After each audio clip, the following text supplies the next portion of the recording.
আলহামদুলিল্লাহ আলহামদুলিল্লাহি ওয়াকাফা ওয়াসালামুন আলা ইবাদিহিল্লাযীনা ইসতাফা আম্মা বাদ। সকল প্রশংসা জ্ঞাপন করছি সেই মহান সৃষ্টিকর্তার, সেই মহান পালনকর্তার, সেই মহান মালিকের, যিনি আমাদের সৃষ্টি করেছেন এবং যিনি আমাদের পুনরায় সৃষ্টি করবেন আমাদের মৃত্যুর পর, যিনি আমাদের সমবেত করবেন কিয়ামতে, যিনি আমাদের জীবনের সমস্ত ভালো মন্দ কর্মের উপযুক্ত প্রাপ্য আমাদের বুঝিয়ে দিবেন। সকল প্রশংসা সেই মহান মালিকের। দরুদ এবং সালাম বর্ষিত হোক মানবতার মুক্তির দূত, বিশ্ব মানবতার পথ প্রদর্শক, মানব ইতিহাসের সকল যুগের, সকল সভ্যতার, সকল সমাজের মানুষের মধ্যে সবচাইতে মানুষের ভালোবাসা অধিকতর অর্জনকারী ব্যক্তিত্ব প্রিয় নবী মুহাম্মদ মুস্তাফা সাল্লাল্লাহু আলাইহি সাল্লামের প্রতি এবং তার সকল সহচরবৃন্দের প্রতি, তার পরিবার সদস্যদের প্রতি এবং কিয়ামত পর্যন্ত আগত তার সকল অনুসারী এবং তার সকল উম্মাহ এর প্রতি আল্লাহুম্মা সাল্লি আলাইহিম আল্লাহুম্মা বারিক আলাইহিম। চট্টগ্রাম প্রযুক্তি বিশ্ববিদ্যালয়ের ছাত্র কল্যাণ অধিদপ্তর কর্তৃক আয়োজিত আজকের এই অত্যন্ত গুরুত্বপূর্ণ এবং চমৎকার অসাধারণ আয়োজনের সম্মানিত সভাপতি মাননীয় ভিসি মহোদয়, প্রভিসি মহোদয়, আমার শ্রদ্ধাভাজন পিতৃতুল্য শিক্ষকবৃন্দ এবং প্রশাসনের বিভিন্ন গুরুত্বপূর্ণ দায়িত্ব পালনরত সম্মানিত ব্যক্তিবর্গ ও আমার প্রাণপ্রিয় শিক্ষার্থী ভাইয়েরা, এ ধরনের একটি অনন্য এবং চমৎকার আয়োজনে আমাকে অংশগ্রহণ করবার, কিছু কথা আপনাদের সামনে উপস্থাপন করবার সুযোগ করে দেওয়ার জন্য আমি অন্তঃস্থল থেকে আপনাদের সকলের প্রতি কৃতজ্ঞতা জ্ঞাপন করছি। আল্লাহ রাব্বুল আলামিন আপনাদের সকলকে এর জন্য সর্বোত্তম বিনিময় দান করুন। আমার আজকের বক্তব্যের মূল লক্ষ্য থাকবে আমাদের প্রাণপ্রিয় শিক্ষার্থীবৃন্দ। আমি শিক্ষার্থীদেরকে লক্ষ্য করি মূলত কথা বলবো, যদিও সে কথা আমাদের হয়তো সবারই প্রয়োজন হবে, কিন্তু আয়োজনটি মূলত শিক্ষার্থীদেরকে কেন্দ্র করে বিধায় আমরা শিক্ষার্থীদেরকে লক্ষ্য করি কিছু কথা আরজ করার চেষ্টা করব। এবং আপনাদের যে সমস্ত প্রশ্ন ইতিমধ্যে আপনারা জমা দিয়েছেন, অনেক বেশি প্রশ্ন আছে, আমরা কতগুলোর উত্তর দিতে পারবো ঠিক জানি না, তবে চেষ্টা করব ইনশাআল্লাহ বেশি থেকে বেশি সংখ্যক প্রশ্নের উত্তর দেওয়ার, যদি আল্লাহ তাআলা তৌফিক দান করেন। সম্মানিত উপস্থিতি, আল্লাহ রাব্বুল আলামিন আমাদেরকে এমন একটি দিন দিয়েছেন, যেই দিন আল্লাহর পক্ষ থেকে, মহান সৃষ্টিকর্তার পক্ষ থেকে মনোনীত, আল্লাহর দেওয়া, এবং যেটি নিয়ে গর্ব করার শত সহস্র দিক এবং কারণ আমাদের কাছে আছে। আপনারা এমন একটা প্রতিষ্ঠানের শিক্ষার্থী, এমন একটা প্রতিষ্ঠানে আপনারা পড়াশোনা করছেন, যে প্রতিষ্ঠান দেশের মেধাবীদেরকে ধারণ করে, লালন করে, মেধাবীদেরকে নার্সিং করে, মেধাবীদেরকে দেশের যোগ্য নাগরিক করে গড়ে তোলবার জন্য, দেশের উন্নতি অগ্রগতির কারিগরের ভূমিকায় আপনাদেরকে অবতীর্ণ করবার জন্য, উপযুক্ত করবার কাজ সম্পাদন করে, এরকম একটা প্রতিষ্ঠানে আপনারা পড়াশোনা করছেন। সেই সাথে আমাদের একটি পরিচয়, আমরা প্রত্যেকে মুসলিম। সেই পরিচয়ের জায়গা থেকে আমাদের ইসলামটা জ্ঞানভিত্তিক হওয়া উচিত। ইসলামটা আমাদের কোরআন এবং হাদিসের আলো দ্বারায় আলোকিত হয়ে যেন আমরা পালন করতে পারি, মানতে পারি, অনুধাবন করতে পারি, সেই চেষ্টা আমাদের থাকা দরকার। আমি মনে করি আজকের এই আয়োজনটি তারই একটি অংশ। এই আয়োজনের অন্যতম উদ্দেশ্য নিশ্চয়ই এটি, যেন আমরা ইসলাম আমাদেরকে কি দিক নির্দেশনা দেয়, ইসলাম আমাদেরকে কি বলে, একজন মুসলিম হিসাবে ইসলাম সম্পর্কে সঠিক ধারণা নেওয়া, এটা আমাদের আজকের এই প্রোগ্রামের, এই অনুষ্ঠানের অন্যতম প্রধান লক্ষ্য। এরকম আরও বহুবিধ কার্যক্রমের মধ্য দিয়ে আমরা আমাদের ইসলামিক নলেজকে যদি ডেভেলপ করতে না পারি, তাহলে শুধুমাত্র শুনে শুনে মুসলমান অথবা আমরা গতানুগতিক মুসলমান, জন্মসূত্রে মুসলমান, দেখে দেখে মুসলমান যদি হই, তো এই ইসলাম আল্লাহ সুবহানাহু ওয়া তাআলার কাছে গ্রহণযোগ্য হবে না। আমরা অনেকেই একটি হাদিস শুনেছি যে নবী সাল্লাল্লাহু আলাইহি সাল্লাম বলেছেন, বারজাখী জীবন বলতে মৃত্যু পরবর্তী যে জীবন, পুনরুত্থানের আগ পর্যন্ত মানুষ যেখানে থাকে, সেটি মানুষের দেহাবশেষ মিশে গিয়ে মাটির সাথে একাকার হয়ে থাকতে পারে। মানুষ কোনো হিংস্র পশুর পেটে গিয়ে তার শরীরের অংশ হতে পারে। মানুষ কোনো পানিতে ডুবে তার শরীর পচে গলে পানির সাথে মিশে যেতে পারে, কিংবা কোনো মাছ ইত্যাদির খাদ্যে পরিণত হতে পারে। মানুষের মৃত্যুর পর তার ধ্বংসাবশেষ যেখানে যে অবস্থায় থাকুক না কেন, সেই জগৎটাকে, সেই মুহূর্তটাকে, সেই সময়টাকে, সেই মুহূর্তগুলোকে, সেই সময়টাকে বারজাখের জীবন বলা হয়েছে কোরআনে। আমরা যেটাকে এক কথায় কবরের জগৎ বলি, মূলত সেটি বারজাখের জগৎ। এই বারজাখের জগতে আল্লাহ রাব্বুল আলামিন প্রত্যেকটা মানুষকে তার ধ্বংসাবশেষ মাটির সাথে মিশুকার যেভাবেই থাকুক না কেন, সেখানে প্রাণ দিয়ে আল্লাহ সুবহানাহু ওয়া তাআলা তার একটা সাক্ষাৎকার গ্রহণ করবেন, তাকে একটি প্রশ্নোত্তরের মুখোমুখি করবেন। ফেরেশতাদের নেওয়া সেই সাক্ষাৎকারে যে প্রশ্নগুলো থাকবে আপনারা ইতিমধ্যে সবাই জানেন। সেটি প্রশ্ন করা হবে, মার রব্বুক, তোমার রবকে, তুমি তোমার পালনকর্তা হিসেবে কাকে স্বীকৃতি দিয়েছ, তোমার বিশ্বাস কি ছিল। জিজ্ঞাসা করা হবে আমাদের নবী সাল্লাল্লাহু আলাইহি সাল্লাম সম্পর্কে, তোমার নবীকে জিজ্ঞাসা করা হবে আমাদেরকে আল্লাহ রাব্বুল আলামিন আমাদেরকে যে দিন দিয়েছেন, সেই দিনের উপর আমরা কতটা চলেছি, সেই চলার উপর ভিত্তি করে আমরা সঠিক উত্তর দিতে পারব। তো আমাদের রব, আমাদের দিন এবং আমাদের নবী সম্পর্কে যে প্রশ্ন করা হবে, এই প্রশ্নের উত্তর দেওয়ার পর সম্পূরক আরেকটি প্রশ্ন থাকবে, যেটা আমরা অনেকে হয়তো জানি না। সেটা হলো, এই প্রশ্নের উত্তর দেওয়ার পর কিছু লোক যারা সমাজে গতানুগতিক, সবার দেখা দেখি শুধুমাত্র এই প্রশ্নের উত্তর মুখস্থ করেছে বা জেনেছে, এই মানুষগুলোকে আলাদা করা হবে। এরা হবে মুনাফিক শ্রেণীর। আর কিছু মানুষদের সঠিক উত্তর দিতে পারবে না, যারা এই বিশ্বাস তাদের জীবদ্দশা ধারণ করেনি তারা। আর যারা ধারণ করেছে কিন্তু শুধুই শুনে শুনে, শুধুই গতানুগতিকতার উপর নির্ভর করে শুয়ে এই প্রশ্নের উত্তর জোগাড় করেনি, বরং সে তার আল্লাহর দেয়া বিবেককে ব্যবহার করে জানার চেষ্টা করেছে, বোঝার চেষ্টা করেছে, উপলব্ধি করার চেষ্টা করেছে, সত্যানুসন্ধানী ছিল, সেই মুসলিমকেই আল্লাহ রাব্বুল আলামিন মুক্ত ঘোষণা করবেন। সম্মানিত উপস্থিতি, এই কথাগুলো বলার উদ্দেশ্য হলো, ইসলাম আমাদেরকে জ্ঞানভিত্তিক ইসলাম চর্চার কথা বলে, ইসলাম আমাদেরকে জ্ঞান নির্ভর হতে বলে, ইসলাম আমাদেরকে জ্ঞানে সমৃদ্ধ হতে বলে। শুধুমাত্র শুনে শুনে বা দেখে দেখে ইসলামটাও চর্চা সব ক্ষেত্রে আল্লাহর কাছে গ্রহণযোগ্য নয়। আমরা এমন এক ধর্মের অনুসারী, যেই ধর্মের সর্বপ্রথম নির্দেশ হলো পড়ো।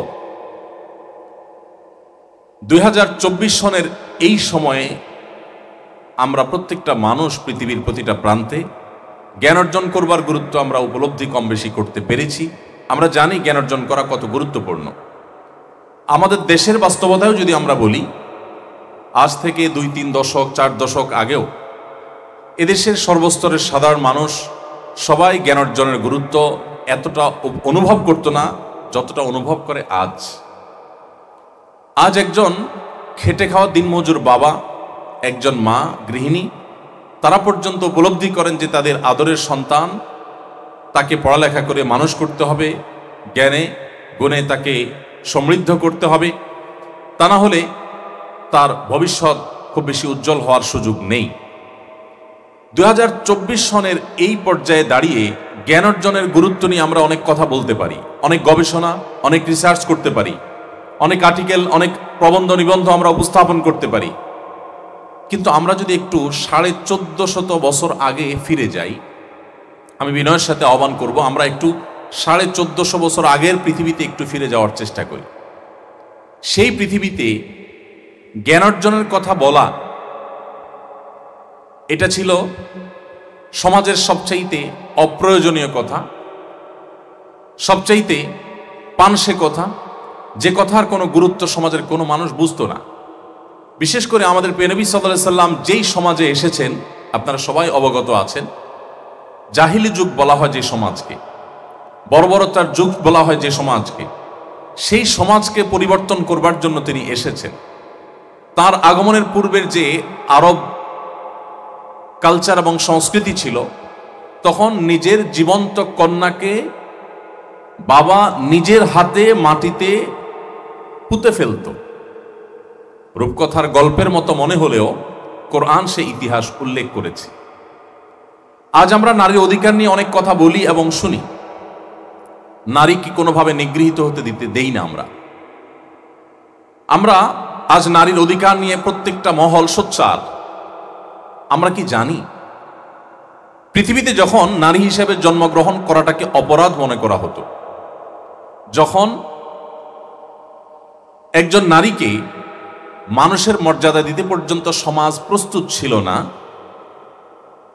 নিজের বাবা সন্তান মেয়ে হয়েছে সেই অপরাধে সেই সন্তানকে জীবন্ত পুঁতে ফেলত, কোরআন ইতিহাস বর্ণনা করেছে, ওয়াইদা বুশিরা আহাদুহুম বিল উনসা যাল্লা ওয়াজহুহু মুসওয়াদ্দান ওয়া হুয়া কাযীম।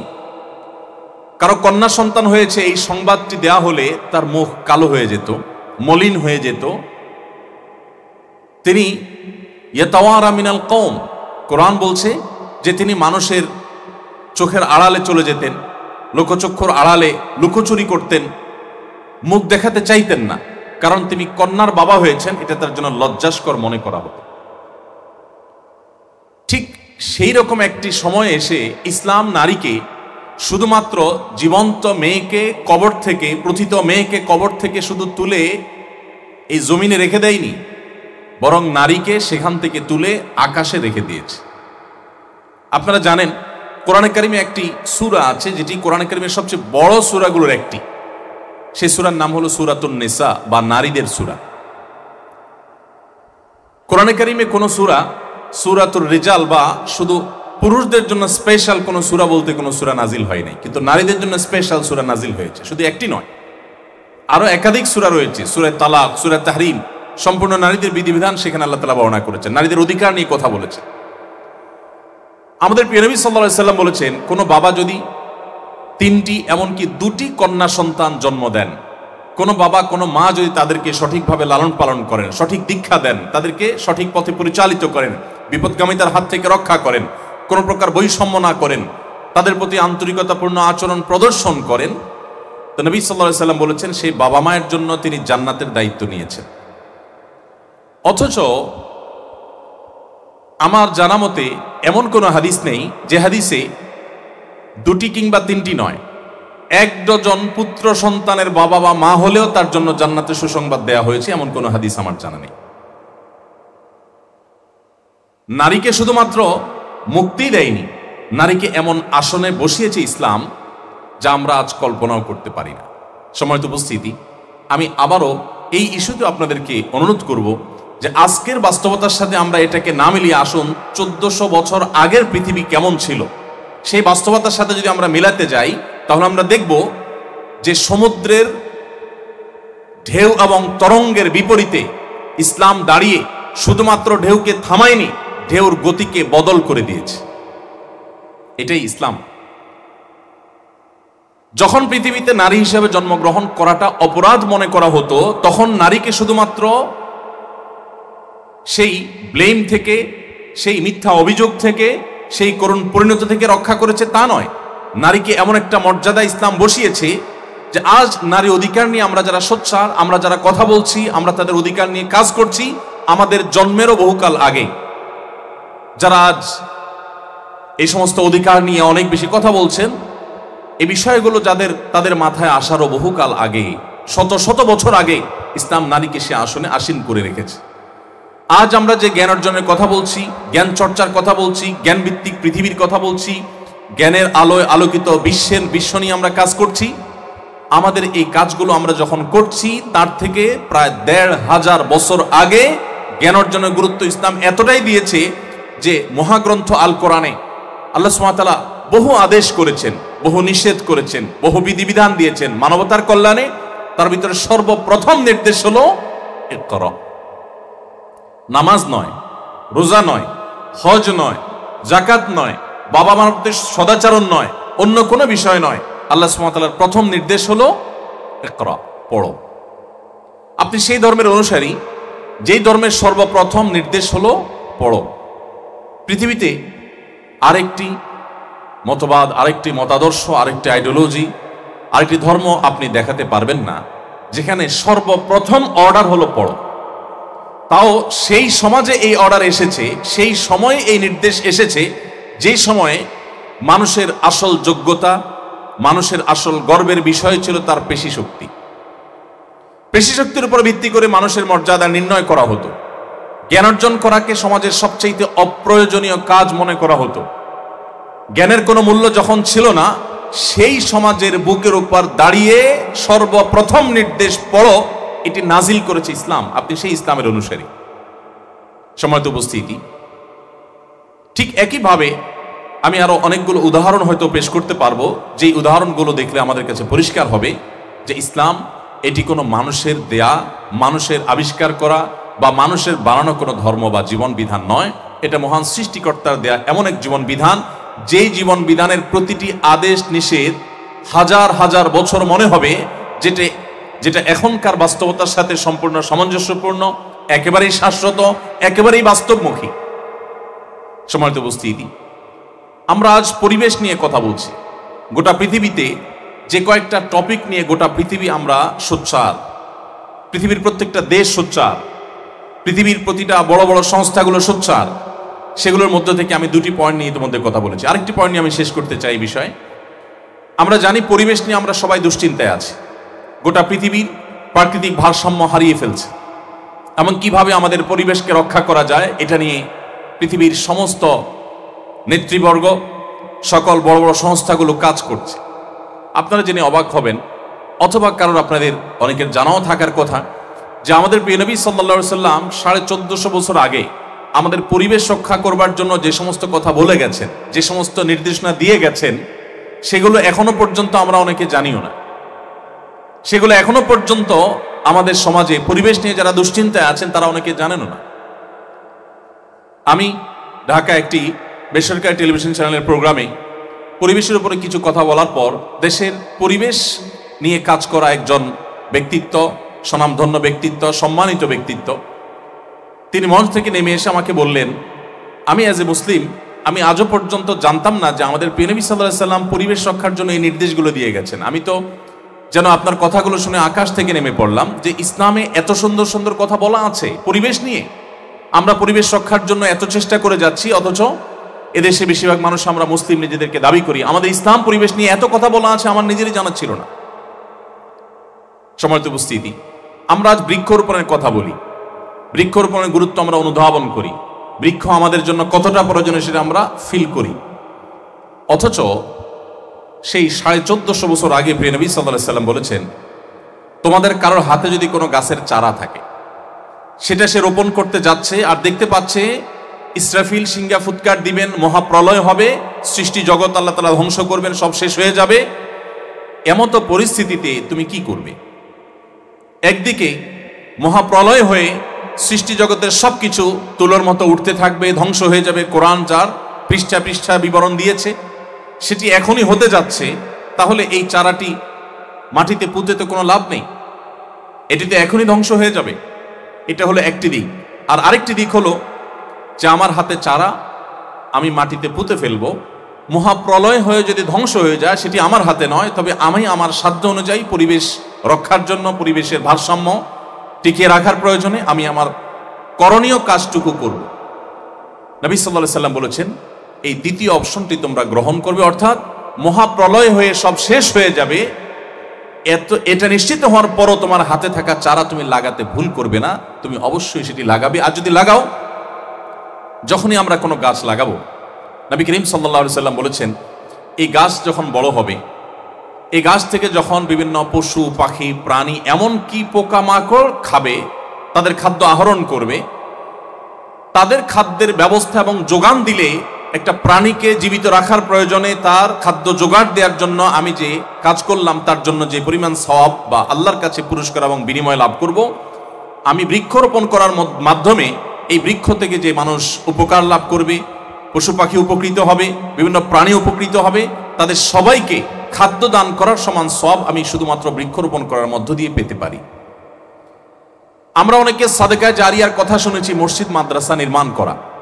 সন্দেহ নেই মসজিদ মাদ্রাসা নির্মাণ করা সাদকা জারিয়ার সর্বোত্তম খাতগুলোর একটি। কিন্তু আমরা অনেকে এটা জানি না যে গাছ লাগানো একটা সাদকা জারিয়ার কাজ, বৃক্ষরোপণ করা একটা সাদকা জারিয়ার কাজ। আমরা আমাদের আসুন্নাহ ফাউন্ডেশন থেকে গেল বছর 1 লক্ষ বৃক্ষরোপণের উদ্যোগ নিয়েছে এবং 1 লক্ষ বৃক্ষরোপণ আমরা করেছি। প্রতি বছর আমরা চেষ্টা করি স্কুল কলেজ এবং মাদ্রাসা শিক্ষার্থীদের হাতে আমরা গাছের চারা তুলে দিই। যত বেশি বৃক্ষরোপণ করবে আমাদের শিক্ষার্থীরা, আমাদের তরুণরা, আমাদের কিশোররা, তত বেশি প্রাণের প্রতি তাদের মায়া হবে, প্রাণ রক্ষার গুরুত্ব তারা অনুধাবন করবে, তাদের মধ্যে মমত্ব জাগ্রত হবে, তাদের মধ্যে স্নেহ ভালোবাসা জাগ্রত হবে, সমাজ সুন্দর হবে। এবং সবচেয়ে বড় কথা হলো এই বৃক্ষরোপণ করা একটা সাদকা জারিয়া। আমরা আজ যখন পরিবেশ নিয়ে নানা দুশ্চিন্তায় ভুগছি, 1450 বছর আগে যখন বৃক্ষরোপণের এই গুরুত্ব নবী সাল্লাল্লাহু আলাইহি ওয়াসাল্লাম বলেছেন, তাও এমন একটি সমাজে আজও যারা মক্কা মদিনা যান, সৌদি আরব যান, মিডল ইস্টে বা মধ্যপ্রাচ্যের বিভিন্ন দেশগুলোতে যারা যান, তারা দেখে থাকবেন মরুভূমির পরিবেশটা এরকম যে সেখানে বৃক্ষরোপণ করা অত্যন্ত কঠিন একটি কাজ। আমাদের দেশে বৃক্ষরোপণ করা যতটা সহজ, তাদের জন্য বৃক্ষরোপণ করা এত সহজ নয়। সেখানে পানি এত আমাদের মতো চাইলেই সেখানে পানি পাওয়া যায় না। সেরকম একটি জায়গায় যেখানে মরুভূমিতে চতুর্পাশে শুধুমাত্র বালি ছাড়া আর কিছু দেখা যায় না, বৃক্ষ বলতে সেখানে রুক্ষ 2-4টি ছোট ছোট গাছ ছাড়া আর কিছু দেখা যায় না, সেই রকম একটা পরিবেশে যেখানে পরিবেশ বিপর্যয় দেখা দেয়নি, যেখানে কলকারখানার আজকে যে বিপ্লব হয়েছে এই বিপ্লব হয়নি, এরকম একটি বিশ্ব বাস্তবতায় বৃক্ষরোপণের গুরুত্ব এতখানি বর্ণনা দেওয়া তার দ্বারা সম্ভব, যিনি আগামীর পৃথিবীতে মানুষ কি সংকটে পড়বে সেটা ওহির মাধ্যমে জেনে তার রোড ম্যাপ, তার সমাধানের পথ বাতলে গেছে। সম্মানিত উপস্থিতি, ইসলাম জ্ঞানভিত্তিক ধর্ম, সেটি যেরকম আমাদের গর্বের বিষয়। ইসলাম আমাদেরকে যে সমস্ত আদেশ নিষেধ করেছে শুধুমাত্র সেগুলো যদি আমরা ধারণ করতে পারি, তাহলে আমাদের এই পৃথিবীকে আমরা সুন্দর করতে আর কোথাও যেতে হবে না। কারোর কাছ থেকে কোনো আইডিওলজি আমাদেরকে ধার করতে হবে না, কারোর কাছে আমাদের হাত পাততে হবে না, কারোর শেখানো স্লোগান এবং বুলি আমাকে আওড়াতে হবে না। আপনি বিশ্বাস করুন, আপনি কোরআন যদি অধ্যয়ন করেন, আপনি যদি নবী সাল্লাল্লাহু আলাইহি সাল্লামের হাদিস অধ্যয়ন করেন, মানবতার প্রত্যেকটি সমস্যার সমাধানের পথ সেখানে বাতলে দেওয়া আছে, আপনি অনুভব করতে পারবেন। এবং সবচাইতে সুসংহত, সবচাইতে উপযোগী এবং যথোপযুক্ত উপায় এবং পন্থা কোরআন বাতলে দিয়েছে। আমরা বেশিরভাগ মুসলিম, নামে মুসলিম এবং জন্মসূত্রে মুসলিম হওয়ার কারণে, মা বাবা মুসলিম সেই হিসেবে মুসলিম হওয়ার কারণে, মুসলিম বাই চান্স হওয়ার কারণে ইসলামটাকে আমরা ঠিক সেভাবে বোঝার সুযোগ পাই না। আজ আমি আপনাদেরকে বিনয়ের সাথে আর্জ করতে চাই, আপনারা যে প্রযুক্তি বিশ্ববিদ্যালয়ে পড়েন, আপনাদের এই জ্ঞান অর্জন এটাকেও ইসলাম উৎসাহিত করে। আল্লাহ রাব্বুল আলামিন কোরআনে কারীমের এক জায়গায় বলেছেন, ফাআলাম আন্নাহু লা ইলাহা ইল্লাল্লাহ, আল্লাহ ছাড়া সত্যিকার কোনো মাবুদ নেই, এই কথার জ্ঞান তুমি অর্জন করো। এই আয়াতের মধ্যে আপনি নিশ্চয় দেখতে পাচ্ছেন আল্লাহ সুবহানাহু ওয়া তাআলা প্রথমে বলেছেন ফাআলাম, তুমি জ্ঞান অর্জন করো। কিসের? আল্লাহ ছাড়া সত্যিকার কোনো মাবুদ বা উপাস্য যে নেই সেই বিষয়ের, একত্ববাদ বিষয়ক জ্ঞান অর্জন করতে আল্লাহ আমাদেরকে নির্দেশ করছেন।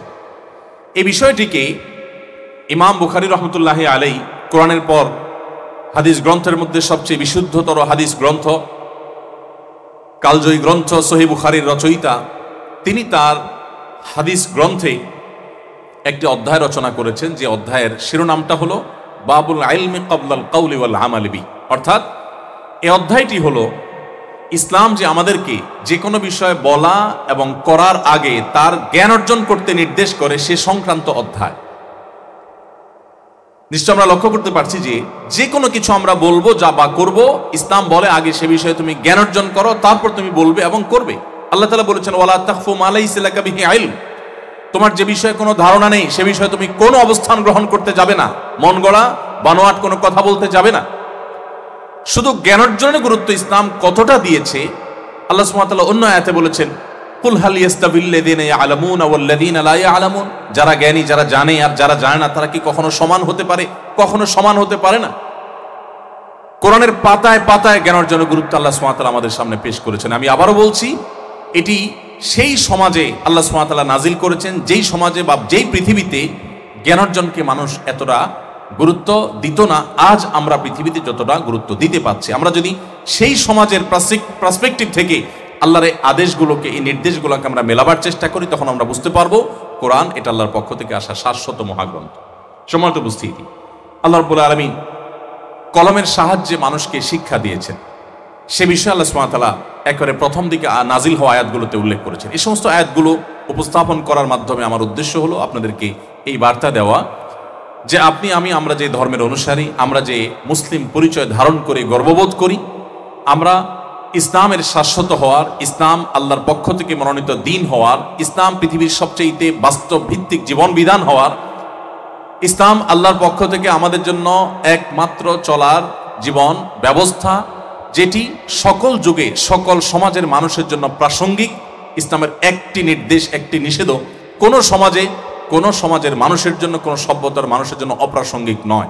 ইসলামের কোনো নির্দেশ বুঝতে হয়তো মানুষের 500 বছর লেগেছে, মানুষের হয়তো কোনোটা বুঝতে 1000 বছর লেগেছে, কোনোটির জন্য হয়তো আর বেশি সময় লেগেছে, আবার কোনোটির বাস্তবতা বুঝতে হয়তো আরো 1000 বছরের প্রয়োজন হবে। কিন্তু আজ হোক আর কাল আল্লাহর প্রতিটি আদেশ এবং নিষেধের বাস্তবতা মানুষ হয় বুঝবে, আর না হলে মানুষ এটি বিশ্বাস করবে, একসময় তার কাছে প্রতীয়মান হবে।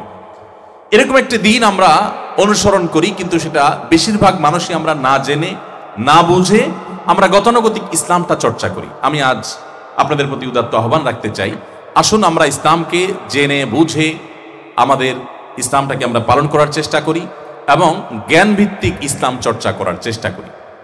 সম্মানিত উপস্থিতি, আমি যে বিষয়টি বলছিলাম যে আপনারা প্রযুক্তি বিশ্ববিদ্যালয়ের শিক্ষার্থী, আপনারা এই দেশ গড়বার ভবিষ্যৎ কারিগর। শুধু এই দেশ নয়, এই পৃথিবীকে গড়বার আপনারা ভবিষ্যৎ কারিগর। আপনাদের দিকে চেয়ে আছে এই দেশ এবং গোটা পৃথিবীর মানুষ, যে আপনারা পৃথিবীকে সাজাবেন, আলোকিত করবেন, সমৃদ্ধ করবেন, উপকৃত করবেন, পৃথিবীর মানুষের জীবন মানকে উন্নত করবেন, জীবনকে সহজ থেকে সহজতর করবেন, জীবন ধারণকে। মানুষ আপনাদের দিকে চেয়ে আছে। অনেক জেনারেল শিক্ষিত শিক্ষার্থীরা আমাদের কাছে প্রশ্ন তোলেন, বিভিন্ন সময় আমার অফিসে আসেন এবং বলেন যে ভাই, আমি জেনারেল শিক্ষিত বা জেনারেল শিক্ষা ধারণকারী একজন মানুষ, আমার এই শিক্ষার মাধ্যমে কি আমি আল্লাহর কাছে কোনো বিনিময় আদৌ আশা করতে পারি, বা এই শিক্ষার কোনো মূল্য কি ইসলামে আদৌ দেয়? আমি সেই প্রশ্ন উত্তর দিতে চাই এভাবে যে আমরা জাগতিক যে শিক্ষাগুলো অর্জন করি, জ্ঞানগুলো অর্জন করি, ইসলাম সেটাকেও স্বীকার করে এবং সেটার জন্য অনুপ্রেরণা দেয়, সেটাকে অস্বীকার করে না। কোরআনে কারিমে আল্লাহ রাব্বুল আলামিন বলেছেন আল্লামা বিল কালাম, তিনি মানুষকে কলমের সাহায্যে শিক্ষা দিয়েছেন। কলমের সাহায্যে মানুষকে শুধুমাত্র ধর্মীয় শিক্ষাই দেওয়া হয় না, জাগতিক শিক্ষাও দেওয়া হয়। এই বিষয়ে সম্বন্ধ আল্লাহ নিজের দিকে করেছেন। এবং আপনারা জেনে থাকবেন, আমাদের আদি পিতা আদম আলাইহিস সালামকে সৃষ্টি করবার পর আল্লাহ তাআলা তাকে নিজে কিছু বিষয় শিক্ষা দিয়েছেন। কোরআন সে বিষয়ে বলেছে ওয়া আল্লামা আদম আল আসমা, আল্লাহ তাআলা আদমকে কিছু নাম শিক্ষা দিয়েছেন। যে নামগুলো আল্লাহ তাআলা শিক্ষা দিয়েছেন এগুলো কি ছিল, তাফসীর গ্রন্থগুলোতে উঠে এসেছে। সেগুলোর ব্যাপারে অনেক ইমামগণ বলেছেন যে এগুলো ছিল আল্লাহর বিভিন্ন সৃষ্টি যেগুলো পৃথিবীতে থাকবে সেগুলোর নাম, যেটাকে আমরা এক কথায় বলতে পারি জাগতিক বিষয়। আপনারা প্রকৌশল বিশ্ববিদ্যালয়ের ছাত্র হওয়ার কারণে আপনাদের অনেক নাম মুখস্থ করতে হয়, অনেক কিছু মুখস্থ করতে হয়, অনেক কিছু জানতে হয়। এরকম বিষয় আসলে শিক্ষা দিয়েছেন আল্লাহ তাআলা আদম আলাইহিস সালামকে স্বয়ং নিজে। ধর্মীয় শিক্ষা তো বটেই, পাশাপাশি জাগতিক শিক্ষা এটা স্বয়ং আল্লাহ সুবহানাহু ওয়া তাআলা দিয়েছেন তার নবী এবং প্রথম মানব সদস্য আদম আলাইহিস সালামকে। এখান থেকে বোঝা যায় ইসলাম জাগতিক শিক্ষাকে ডিনাই করে না, বরং সেটাকে যদি কেউ সৎ এবং সঠিক উদ্দেশ্য নিয়ে ধারণ করে তাহলে সেটি তার জন্য শুধু জায়েজ কাজ নয়, বরং সেটা ইবাদতে পরিণত হতে পারে। কিভাবে ইবাদতে পরিণত হতে পারে? আপনার যদি উদ্দেশ্য হয় যে আমি আমার জ্ঞান দিয়ে, আমি আমার শিক্ষা দিয়ে আমার সমাজকে আলোকিত করব, আমি সততার সাথে কাজ করব, অন্যায়ের বিরুদ্ধে সংগ্রাম করব, দুর্নীতির বিপরীতে দাঁড়িয়ে আমি সততার সাথে কাজ করব বুক চেতিয়ে। আপনি যদি আপনার জ্ঞান দিয়ে পৃথিবীর মানুষের জীবন মানকে উন্নত করবার চেষ্টা করেন এবং উদ্দেশ্য হয় যে মানুষ এখান থেকে উপকৃত হয়ে সে তার আখিরাতের পাথেয় সঞ্চয় করবে, সে উপকৃত হয়ে তার জীবন মানকে উন্নত করবে, অন্যদের উপকার করবে, আমি মানুষ উপকার করে আল্লাহ তাআলার সন্তুষ্টি চাই, আল্লাহর বান্দাদের জন্য উপকার করতে পারা এটা একটা ইবাদত। আপনারা একজন ইসলামিক ব্যক্তিত্বের নাম হয়তো শুনে থাকবেন, বাংলাদেশের প্রথিতযশা আলেম দ্বীন ছিলেন, ইসলামী বিশ্ববিদ্যালয় প্রথম লাইন হলো, ঈমানের পর আল্লাহর মূল যে ফরজ নির্দেশগুলো, ফরজ সালাত, 5 ওয়াক্ত নামাজ, রমজানের রোজা, হজ, যাকাত, এগুলোর পর যেই কাজে বান্দার যেই কাজে আল্লাহ তাআলা সবচেয়ে বেশি খুশি হন সেটি হলো বান্দা যখন মানুষ উপকার করে। মানুষের উপকার যখন কেউ করে তখন আল্লাহ তাআলা সবচেয়ে বেশি খুশি হন। এমনকি ব্যক্তিগত নফল আমল, আপনি একাকী দাঁড়িয়ে এক্সট্রা কোনো আমল করছেন, নামাজ পড়ছেন, তাসবিহ করছেন, এই আমলের চাইতেও কোনো মানুষের উপকার করা এটা আল্লাহ তাআলার কাছে এত বেশি প্রিয় যে আল্লাহর প্রিয় পাত্র হওয়ার জন্য এর চাইতে শর্টকাট কোনো ওয়ে আর নাই। আর দ্বিতীয় লাইনটি হলো, শিরকের পর, বড় বড় অপরাধগুলোর পর মানুষের যে কাজে আল্লাহ সবচেয়ে বেশি অসন্তুষ্ট হন সেটি হলো মানুষ যখন মানুষের ক্ষতি সাধন করে। আমি নবী সাল্লাল্লাহু আলাইহি সাল্লামের হাদিসের যে মহাসমুদ্র আছে সেখান থেকে নবী করিম সাল্লাল্লাহু আলাইহি সাল্লাম কাদেরকে শ্রেষ্ঠ মানুষ বলেছেন, তিনি কাদেরকে সর্বোত্তম মানুষ বলে আখ্যায়িত করেছেন, সে মানুষগুলোর সারসংক্ষেপ আমি বের করার চেষ্টা করেছি। তো হাদিসের যে অনলাইন লাইব্রেরিগুলো আছে যেগুলোতে লক্ষ লক্ষ হাদিস রয়েছে, সেগুলোতে সার্চ করে করে আমি বের করেছি খায়রুন নাস, আহাব্বুন নাস, এই জাতীয় শব্দ দিয়ে, যে সবচেয়ে উত্তম মানুষ, সবচেয়ে সেরা মানুষ, সবচেয়ে শ্রেষ্ঠ মানুষ, আল্লাহর কাছে সবচেয়ে প্রিয় মানুষ কারা। আমি অবাক হয়েছি যে মোট 11 প্রকারের মানুষ আমি পেয়েছি যাদেরকে নবী সাল্লাল্লাহু আলাইহি সাল্লাম বিভিন্ন সময় বলেছেন এরা সবচেয়ে উত্তম। এই 11 প্রকার মানুষের মধ্যে এক প্রকার পেয়েছি, খায়রুকুম মান তাআল্লামাল কুরআন ওয়া আল্লামা, তোমাদের মধ্যে যারা মানুষকে কোরআন শিক্ষা দেয় আর যারা কোরআনের শিক্ষা ধারণ করে, এই মানুষগুলো সবচেয়ে উত্তম এবং সেরা। এটার বাইরে বাকি 10 প্রকার সেরা মানুষের যে সংজ্ঞা নবী সাল্লাল্লাহু আলাইহি সাল্লাম দিয়েছেন তার সবগুলো প্রায় ঘুরে ফিরে একটি জায়গায় একত্র হয়, সেটি হলো এক কথায় যারা ভালো মানুষ হয়, যারা সৎ হয়, যারা মানুষের উপকারে আসে, যারা মানুষের কল্যাণে নিজেকে নিয়োজিত করে, এই মানুষগুলো হলো আল্লাহর কাছে সবচেয়ে সেরা এবং শ্রেষ্ঠ মানুষ, সবচেয়ে ভালো মানুষ। তাহলে নবী আলাইহিস সালামের এই হাদিসের নির্যাস এবং ডক্টর আব্দুল্লাহ জাহাঙ্গীর রহমানুল্লাহর যে উক্তি কোরআন এবং হাদিসের নির্যাস তিনি তার মধ্যে করে যেটা উপস্থাপন করেছেন, এই দুটিকে সামনে রেখে আমি বলতে চাই যে আপনি একজন প্রযুক্তি বিশ্ববিদ্যালয়ের শিক্ষার্থী হয়েও আপনার উদ্দেশ্য যদি হয় আমি মানুষের কল্যাণ সাধন করব আমার আল্লাহকে খুশি করবার জন্য, আমার উদ্দেশ্য যদি হয় মানুষের জীবন মানকে উন্নত করব, তার উদ্দেশ্য হবে যে আমার আল্লাহ মানুষ উপকার করলে খুশি হন, আমি আল্লাহকে খুশি করতে চাই, সে উদ্দেশ্যে আমি এটি করব, তাহলে সেক্ষেত্রে আপনার এই জ্ঞান অর্জনটাও ইবাদতে পরিণত হবে এবং এই জ্ঞান অর্জন থেকে আপনি মানুষ উপকারের যে উদ্যোগ গ্রহণ করার সিদ্ধান্ত নিয়েছেন, আপনি যদি বাস্তবে সেটা করতে নাও পারেন তারপর আল্লাহ তাআলার কাছে আপনি আপনার সৎ উদ্দেশ্যের কারণে একটি বিনিময় নিশ্চিতভাবে পেয়ে যাবেন ইনশাআল্লাহ। সময়ত উপস্থিতি, অতএব আপনি আপনার জায়গা থেকে আল্লাহকে সন্তুষ্ট করার পথে এগিয়ে যেতে পারেন। আমি আজ কোরআন এবং হাদিসের আলোকে আপনারা কিভাবে একজন আদর্শ মুসলিম হতে পারেন, আপনারা কিভাবে একজন ভালো মুসলমান হতে পারেন, কিভাবে কোরআন এবং হাদিসের আদেশ নিষেধগুলোকে ধারণ করে সমৃদ্ধ হতে পারেন, সে বিষয়ে আমি কয়েকটি পরামর্শ এবং কয়েকটি নিবেদন আপনার সামনে পেশ করতে চাই। তার ভিতরে প্রথম হলো, আমাদেরকে ইসলাম পালন করতে হবে জেনে বুঝে, ইসলাম পালন করতে হবে আমাদেরকে জ্ঞান অর্জন করে। যেটি আমি শুরুতে কিছুটা বলছিলাম সেটি আবার একটু বিস্তারিত বলতে চাই। ইসলাম যেহেতু জ্ঞানের ধর্ম, ইসলাম এর প্রত্যেকটা বিধিবিধান মানার ক্ষেত্রে আমাদেরকে জ্ঞান অর্জন করার চেষ্টা করতে হবে এবং জ্ঞান অর্জনের ক্ষেত্রে আমি আপনাদেরকে দুটি বিষয় বিশেষ করে বলতে চাই। একটি হলো, মুসলমানদের সবচেয়ে বড় সম্পদের জায়গাটা হলো কোরআনে কারীম। কোরআন আল্লাহর পক্ষ থেকে দেওয়া আমাদের জন্য সবচেয়ে বড় নিয়ামত, সবচেয়ে বড় সম্পদ, সবচেয়ে মূল্যবান সম্পদ। দুঃখের বিষয় হলো, গোটা বিশ্ব জুড়েই আমরা মুসলমানরা কোরআনের প্রতি সবচেয়ে বেশি অবিচার করি, কারণ কোরআনকে বোঝার কোনো ন্যূনতম চেষ্টা আমাদের মধ্যে নেই। অনেকে আছে আমরা কোরআন শুদ্ধ করে পড়তেও পারি না, আর যারা পড়তে পারি তারা সহ বাকি ম্যাক্সিমাম মুসলমানদের অবস্থা হলো আমরা কোরআনে কারিমে আল্লাহ তাআলা কি বার্তা আমাদেরকে দিয়েছেন সেটি গ্রহণ করবার চেষ্টাটুকু আমাদের মধ্যে নেই। ইসলাম জ্ঞান অর্জন করাকে যে ফরজ করে দিয়েছেন, আপনি নামাজ পড়ার জন্য আল্লাহর কাছে যেরকম জিজ্ঞাসিত হবেন আপনি জ্ঞান অর্জন করেছেন কিনা, অর্থাৎ কোরআন এবং হাদিসের জ্ঞান অর্জন করেছেন কিনা, ওহী ভিত্তিক জ্ঞান অর্জন করেছেন কিনা, যে জ্ঞান শুধুমাত্র 50, 60, 70 বছরের জীবনে কাজে লাগবে না, যে জ্ঞান আপনার অনন্ত অসীমকালের জীবনে কাজে লাগবে, সেই জ্ঞান অর্জন আপনি করেছেন কিনা সে জিজ্ঞাসাবাদের মুখোমুখি আপনাকে হতে হবে। সেজন্য আপনাকে জ্ঞান অর্জন করতে হবে, আর যে জ্ঞান আপনার ঈমানকে সমৃদ্ধ করবে, ঈমানকে বৃদ্ধি করবে, আপনি অ্যাজ এ মুসলিম শুধুমাত্র শুনে শুনে মুসলিম হয়ে ইসলামটাকে পালন করবেন না, বরং ইসলামটাকে আপনি পালন করবেন এবং পালন করে আপনি তৃপ্তি অনুভব করবেন। যদি সেটি চান তাহলে আপনাকে প্রথমত কোরআন বুঝে পড়ার চেষ্টা করতে হবে, কোরআনের ব্যাখ্যা জানতে হবে। সেটা ওলামা একরামের সান্নিধ্যে থেকে হোক, তাদের তত্ত্বাবধানে হোক, আপনার কাছে কোরআন বোঝার মতো উদ্যোগ থাকতে হবে, কোরআনের অনুবাদ থাকতে হবে, কোরআনের ব্যাখ্যা গ্রন্থ থাকতে হবে এবং সেটি পড়ার চেষ্টা করতে হবে।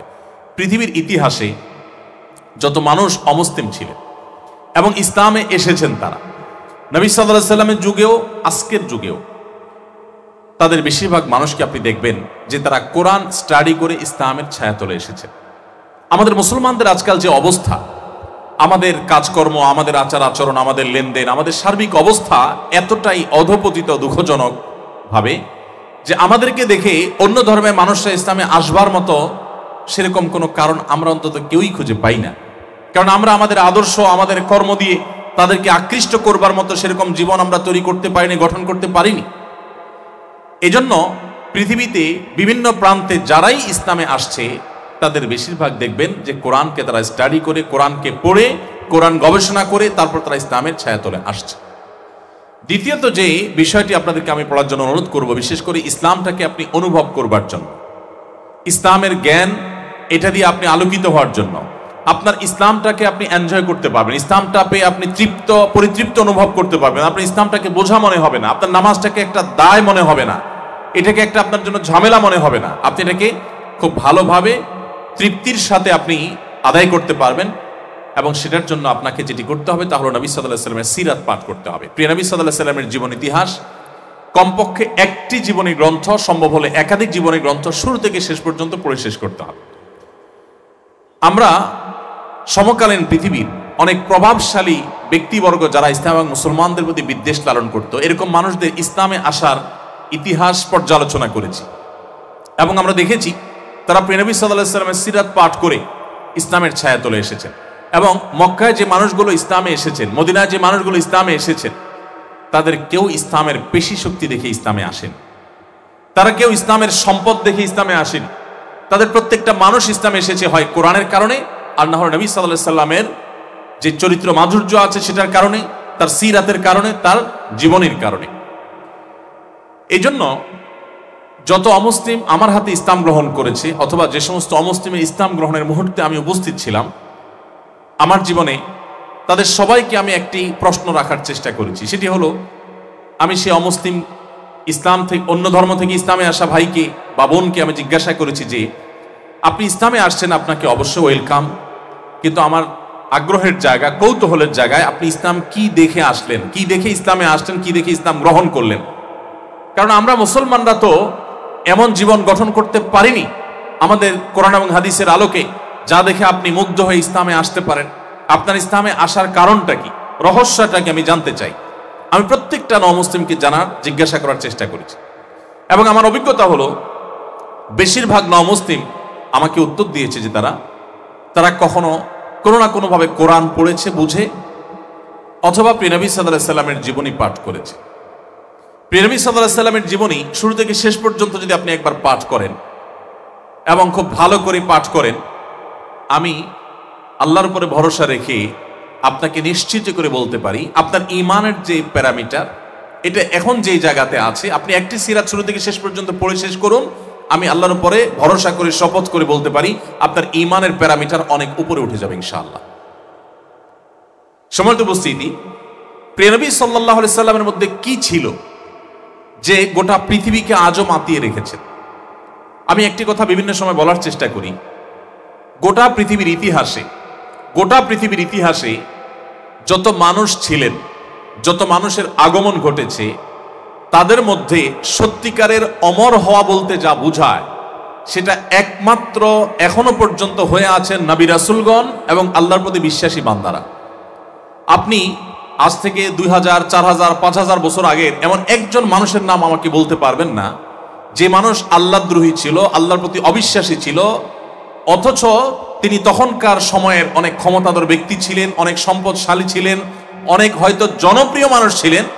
এখনো পৃথিবীতে তিনি অমর হয়ে আছেন, প্রশংসিত হয়ে আছেন, বরণীয় হয়ে আছেন, স্মরণীয় হয়ে আছেন, বরিত আছেন, মানুষ তাকে ভালোবাসে, তার ভালোবাসা ধারণ করা হয়, এমন একজন মানুষ পৃথিবীর ইতিহাসে আপনি দেখাতে পারবেন না।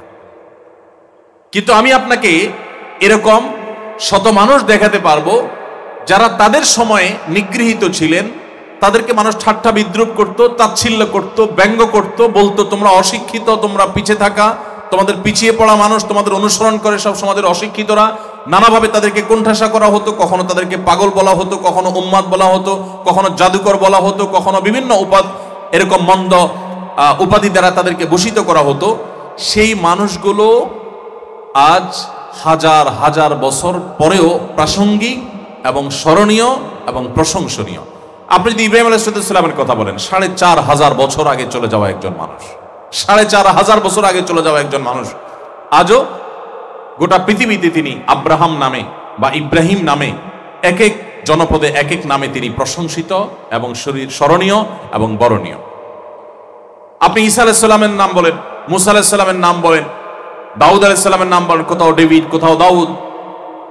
এভাবে আপনি পৃথিবীর ইতিহাসের অসংখ্য নবী রাসূলদের, এমনকি যারা নবী রাসূল ছিলেন না, আল্লাহর প্রিয় মানুষ ছিলেন, আপনি মারিয়ামের নাম জানেন, একজন নারী ছিলেন। আল্লাহ রাব্বুল আলামিন তাকে গোটা পৃথিবীতে যতটা অমর করে রেখেছেন। আপনি আরেকজন নারীর নাম বলেন যে মারিয়াম, যিনি আজ থেকে ২ সহস্রাব্দী পূর্বে পৃথিবীতে ছিলেন।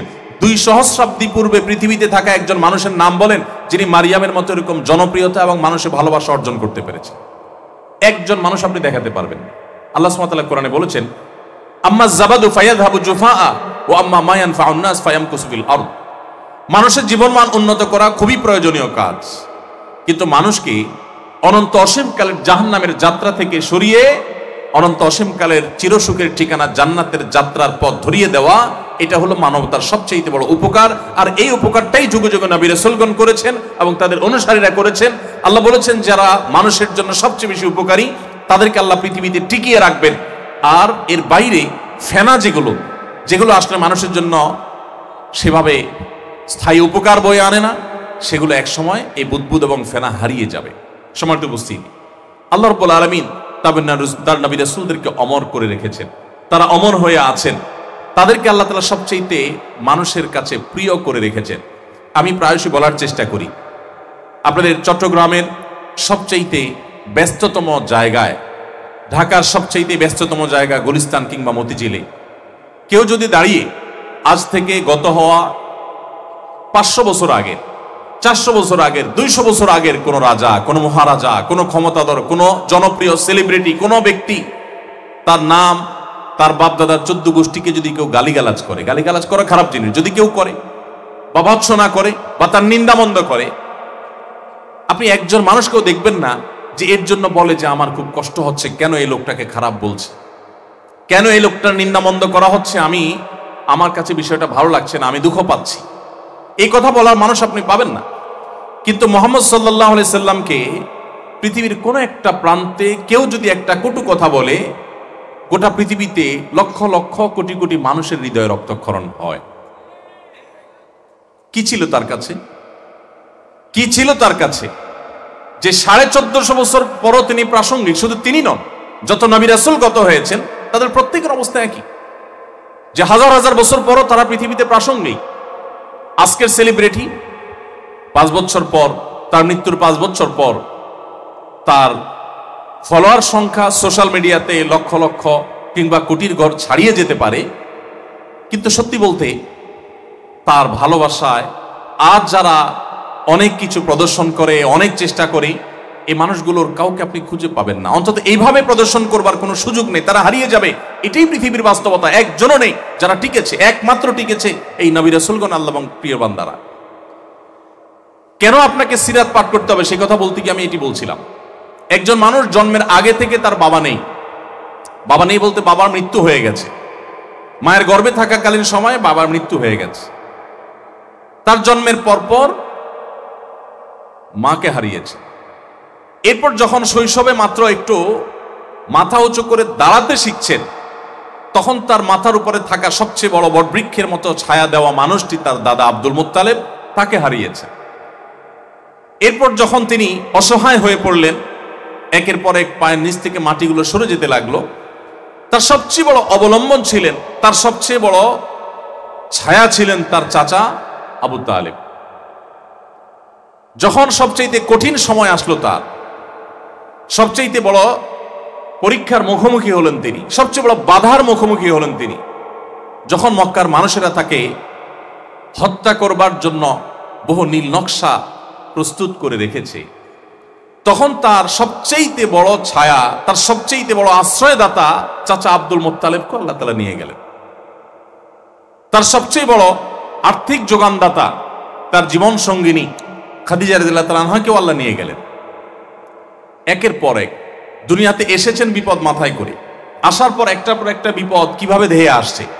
এরপর মক্কার নিজের জনপদের মানুষগুলো যারা তার কাছে সমস্ত জিনিসপত্র গচ্ছিত রেখে তাকে তখনকার সবচেয়ে বিশ্বস্ত ব্যাংক বানিয়ে যারা তাকে আল আমিন নামে ভূষিত করেছে, বিশ্বস্ত বলে যারা সার্টিফিকেট দিয়েছে, সেই মানুষগুলো তাকে তার শরীর থেকে রক্ত ঝরিয়েছে, তার হত্যার জন্য বহুত নীল নকশা করেছে।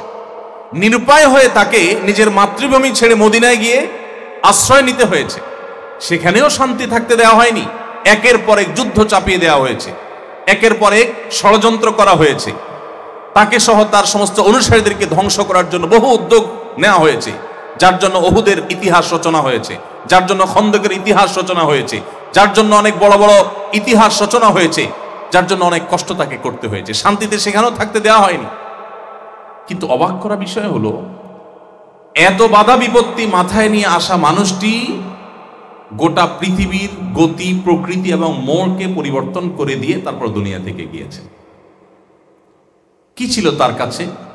কি মিরাকল ছিল যে তার হাতে অনেক ক্ষমতা, অনেক সম্পদ, অনেক সুখ সমৃদ্ধি ছিল? তা নয়, বরং তিনি শত বিপদ মাথায় নিয়ে দুনিয়াতে এসেছেন এবং একটার পর একটা মহাবিপদ ঠেলে ঠেলে সামনে অগ্রসর হয়েছেন।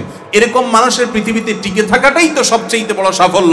সেখানে শুধু টিকে থাকেন নাই, গোটা পৃথিবীর ইতিহাস এবং গোটা পৃথিবীর গতি প্রকৃতিকে পরিবর্তন করে দিয়ে তারপর দুনিয়া থেকে চলে গেছেন। কি ছিল তার জীবনীতে, এটাই জানার জন্য আপনাকে আমি সিরাত গ্রন্থ পাঠ করার জন্য বলছি। সময়ত উপস্থিতি, আমি নিজে প্রিয় নবী সাল্লাল্লাহু আলাইহি সাল্লামের সিরাত যতবার পড়েছি, কোন একটি সিরাত শুরু থেকে শেষ পর্যন্ত পড়েছি, আমি অনুভব করেছি যে আমি এতদিন, অর্থাৎ এই সিরাত গ্রন্থ পড়ার আগে যে ইসলাম আমি চর্চা করেছি, সেই ইসলামের চাইতে আমার এখন যে ইসলামটা আমি চর্চা করব, এই দুইটার মধ্যে আকাশ এবং পাতাল ব্যবধান। অর্থাৎ আমার বিশ্বাসের জায়গাটা অনেক সুদৃঢ় হয়েছে এবং ইসলামটাকে অনেক ভালোভাবে প্রত্যেকটা বিষয়কে আমি এনজয় করছি। ভাইরা আমার, এই জন্য আমি আপনাদের কাছে আকুল আবেদন করতে চাই, আপনার জীবনে একটি বারের জন্য হলেও কোরআনে কারিমের শুরু থেকে শেষ পর্যন্ত ভালো করে আল্লাহ কি বলেছেন সেটি বুঝে পড়ার চেষ্টা করুন। একটি সংক্ষিপ্ত ব্যাখ্যা গ্রন্থের সাহায্য আপনি নিতে পারেন এবং সেই সাথে আপনি প্রিয় নবী সাল্লাল্লাহু আলাইহি সাল্লামের যে সিরাত, তার জীবন ইতিহাসের একটি গ্রন্থ অন্তত জীবনে পড়ুন। আমি বিনয়ের সাথে আপনাদেরকে আরজ করতে চাই, আপনারা সবাই মুসলমানের সন্তান। আপনি প্রিয় নবী সাল্লাল্লাহু আলাইহি সাল্লামের জীবনে না জেনে যদি আপনি শুধুমাত্র ইসলাম চর্চা করতে থাকেন, তাহলে আপনার এই ইসলাম চর্চাটা কখনো পূর্ণাঙ্গতা পাবে না।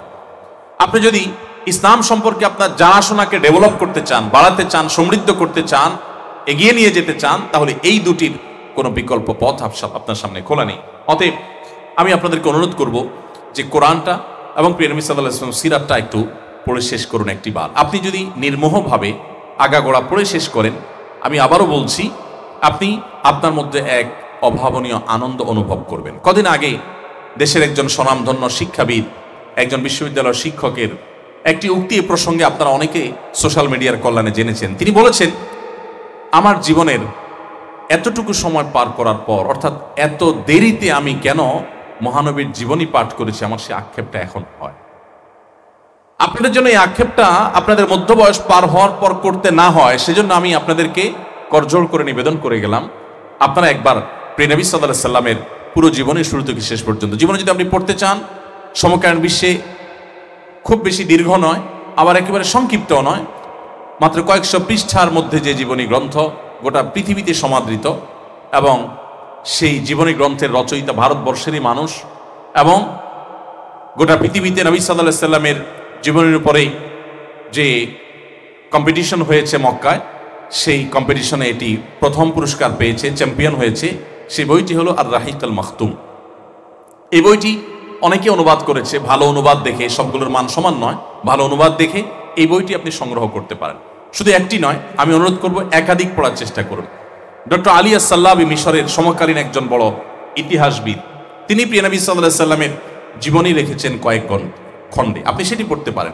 এবং আমাদের দেশের অনেক বড় বড় মনীষীরা অনেক জীবনী নবী সাল্লাল্লাহু আলাইহি সাল্লাম লিখেছেন, সেগুলো আপনি পড়তে পারেন। তাহলে আমি বিনীতভাবে আরজ করতে চাই, আসুন সর্বপ্রথম কথা হলো আমরা জ্ঞানভিত্তিক ইসলাম চর্চা করার চেষ্টা করি, ইসলামকে জেনে বুঝে পালন করার চেষ্টা করি। আমাদের মধ্যে অনেক মুসলিম আছি যাদের মধ্যে সংশয়বাদ কাজ করে।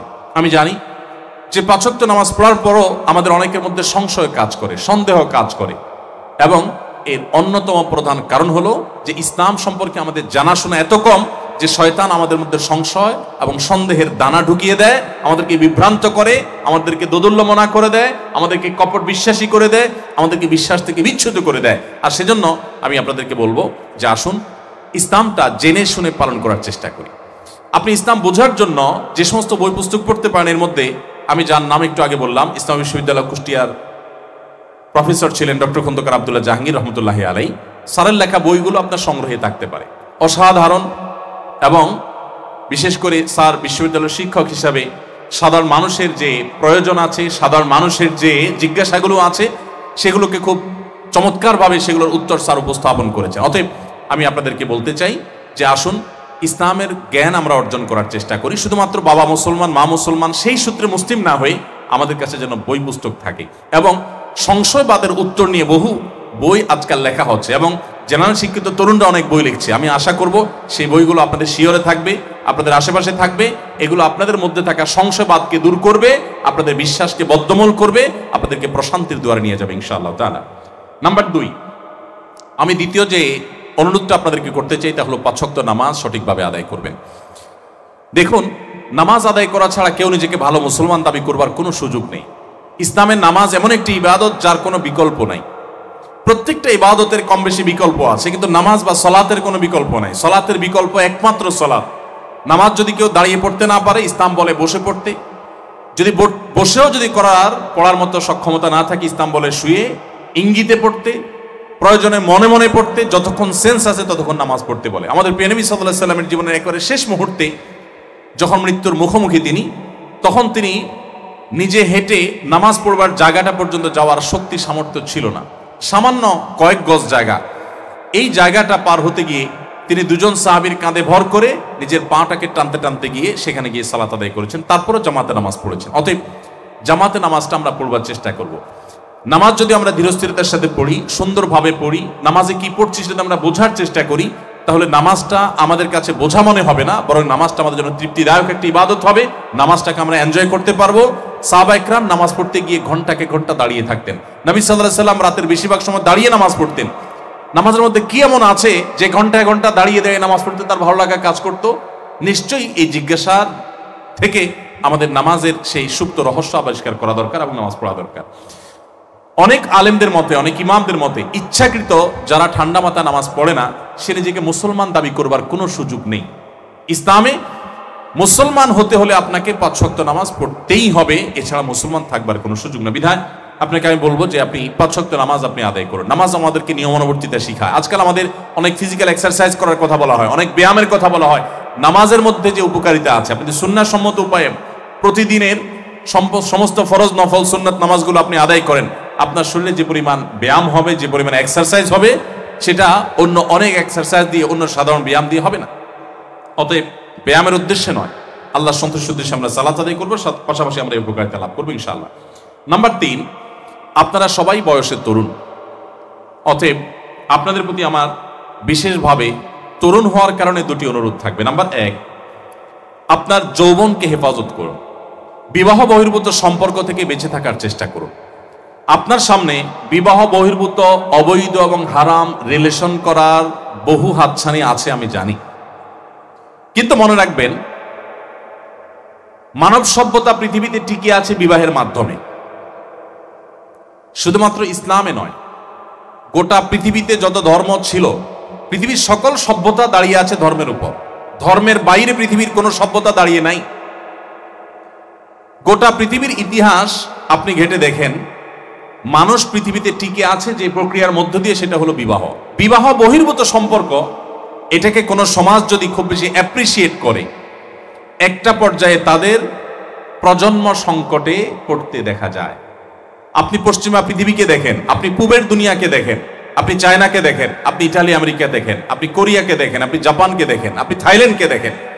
যে সমস্ত দেশে গিয়ে সরজমিনে তাদের এই পরিস্থিতি পর্যালোচনা করবার সুযোগ আমার হয়েছে, আমি সেই দেশগুলোর কথা অন্তত আপনাকে দায়িত্ব নিয়ে বলতে পারি, যারা বিবাহ বহির্ভূত সম্পর্ককে অ্যাপ্রিসিয়েট করেছে, সমাজে স্বাভাবিক করে ফেলেছে, এবং নানাভাবে এ ধরনের আরো অনেক বিষয় যেগুলোকে আল্লাহ তাআলা নিষেধ করেছেন সেগুলোকে তারা স্বাভাবিক মনে করেছে ব্যক্তি স্বাধীনতার নামে, প্রত্যেকটা মানুষের ব্যক্তিগত অধিকারের নামে।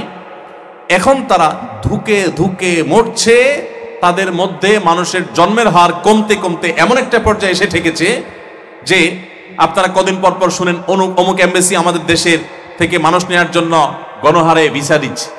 কদিন আগেও চাউর হয়েছে, একটি উন্নত দেশ, তারা গণহারে ভিসা দিয়েছে, এবং সত্যি গণহারে ভিসা দিয়েছে, এবং অনেক দেশে বা ভিসা দিচ্ছে, এবং তারা বাইরে মানুষের উপর নির্ভরশীল হচ্ছে। তাদের দেশে মানুষের জন্মের হার কোনোভাবে তারা বাড়াতে পারছে না, প্রণোদনা দেয়া হচ্ছে। একসময় যারা জন্ম নিয়ন্ত্রণ করবার জন্য আদেশ জারি করেছে এবং সেটা করেছে, বিবাহ বহির্ভূত সম্পর্ককে অ্যাপ্রিসিয়েট করেছে, এখন তারা তাদের দেশের স্বাভাবিক কার্যক্রমকে ধরে রাখবার জন্য যত মানুষের প্রয়োজন সেরকম মানুষের জন্ম তাদের দেশে হচ্ছে না। আমি কদিন আগে থাইল্যান্ড গিয়েছিলাম, এক বাংলাদেশি, অনেক সিনিয়র বয়সে, অনেক বড়, ওনাকে জিজ্ঞেস করলাম প্রসঙ্গত ছেলে মেয়ে কয়জন, তো বললেন যে 2 জন বা 3 জন। বললাম যে এত কম, আপনি তো প্র্যাকটিসিং মুসলিম, প্র্যাকটিসিং মুসলমান তো সন্তান এত ইচ্ছাকৃত কম নেয় না, ব্যাপার কি, কোনো কারণ আছে কিনা? উনি আমাকে বললেন যে ভাই, আমরা যখন এসেছি তখন 2টা বা 3টা বেশি সন্তান নেওয়ার ব্যাপারে বিধিনিষেধ ছিল, অনেক কড়াকড়ি ছিল, কিন্তু এখন বরং উল্টা মেরুতে। এখন সরকার আমাদের সন্তান হলে প্রণোদনা দেয়, 2টা হলে বেশি, 3টা হলে ভাতা আরো বেশি, অর্থাৎ সন্তান জন্ম দেওয়ার জন্য টাকা পয়সা দিচ্ছে, কিন্তু জন্ম আর সেভাবে হচ্ছে না। মানুষের টেন্ডেন্সি এবং প্রবণতা যদি একবার পরিবর্তন হয়ে যায়, সেটা পৃথিবীতে দ্বিতীয়বার টিকানো কঠিন হয়ে যায়। কেন ইসলাম বিবাহ বহির্ভূত সম্পর্ককে অ্যাপ্রিসিয়েট করে না? যত নারী নিগ্রহের ঘটনা ঘটে, যত যৌন নির্যাতনের ঘটনা ঘটে, যত প্রতারণার ঘটনা ঘটে, যত ডিপ্রেশনে আত্মহত্যার ঘটনা ঘটে, যত অনাকাঙ্ক্ষিত ঘটনা ঘটে, এগুলোকে গবেষণা করলে দেখা যাবে এর বড় একটা অংশ হলো বিবাহ বহির্ভূত সম্পর্ক থেকে সৃষ্টি হয়। বৈবাহিক যে সম্পর্ক হয় এর সাথে বিবাহ বহির্ভূত সম্পর্কের পার্থক্যের জায়গাটা কি? জায়গাটা হলো বৈবাহিক সম্পর্কের মধ্যে একটা সামাজিক কমিটমেন্ট থাকে, সাক্ষীর উপস্থিতি থাকে, অফিসিয়াল লেখাপড়া থাকে, কাবিন থাকে, দুই পক্ষের মান্যগণ্য ব্যক্তিবর্গ উপস্থিত থাকে, সমাজের বিভিন্ন স্তরের মানুষদের উপস্থিত থাকে। এখানে এক ধরনের দায়িত্ব বোধ জাগ্রত হয়, সামাজিক কমিটমেন্ট থাকে। এখানে চাইলে কেউ কারোর উপরে জুলুম করতে পারে না, কেউ চাইলেই তাকে ফেলে রেখে চলে যেতে পারে না, কেউ চাইলেই তার সাথে ধোঁকা দিতে পারে না, প্রতারণা করতে পারে না। কিন্তু আপনারা যেটাকে নাম দিয়েছেন প্রেম, সেই তথাকথিত প্রেম, বিবাহ বহির্ভূত সম্পর্ক, সেখানে প্রতারণা করা, সেখানে ছেকা দেওয়া, সেখানে সরে যাওয়া, সেখানে সুইচ করা, সেখানে পরিবর্তন করা, সেখানে আশাভঙ্গ করা, সেখানে মিথ্যা প্রতিশ্রুতি দেওয়া, সেখানে প্রলোভন দিয়ে তথাকথিত একে অন্যের প্রতি নির্যাতন নিষ্পেষণ চালানো, পাশবিক নির্যাতন চালানো, এই ঘটনাগুলো বিবাহ বহির্ভূত সম্পর্কের ক্ষেত্রে অহরহ। বিবাহ বহির্ভূত সম্পর্ককে যারা অ্যাপ্রিসিয়েট করে, যারা এটাকে অ্যাপ্রিসিয়েট করে, আমার কথা বিশ্বাস করার প্রয়োজন নেই। আপনি চোখ কান খুলে আপনার আশপাশটাতে একটু লক্ষ্য রাখেন, যারা আপনাদেরকে সারাদিন প্রশিক্ষণ দেয় বিবাহ বহির্ভূত অবৈধ হারাম রিলেশন করবার, যারা এটার ক্যাম্পেইন করে, যারা এটা প্রমোশন করে নাটকে, সিনেমায়, অভিনয়, বিভিন্নভাবে, অবাক করা বিষয় হলো এই মানুষগুলোর ব্যক্তিগত জীবন আপনি দেখবেন, তাদের কেউই দেখবেন ভালোবাসায় সুখী না। তাদের ভালোবাসা গড়তে দেরি, তাদের ভালোবাসা ভাঙতে দেরি নাই। আজ তাদের ভালোবাসা গড়ে, কালকে তাদের ভালোবাসা ভাঙে। চায়না মালও তার চাইতে বেশি লাস্টিং হয়। এই মানুষগুলো আপনাকে আমাকে যে বিবাহ বহির্ভূত সম্পর্ক করার জন্য উস্কানি দেয়, এরা যদি সত্যি ভালোবেসে সুখী হবে, তাহলে কেন তাদের সংসার 2টা, 4টা, 5টা, 7টা করে ভাঙতে হয়?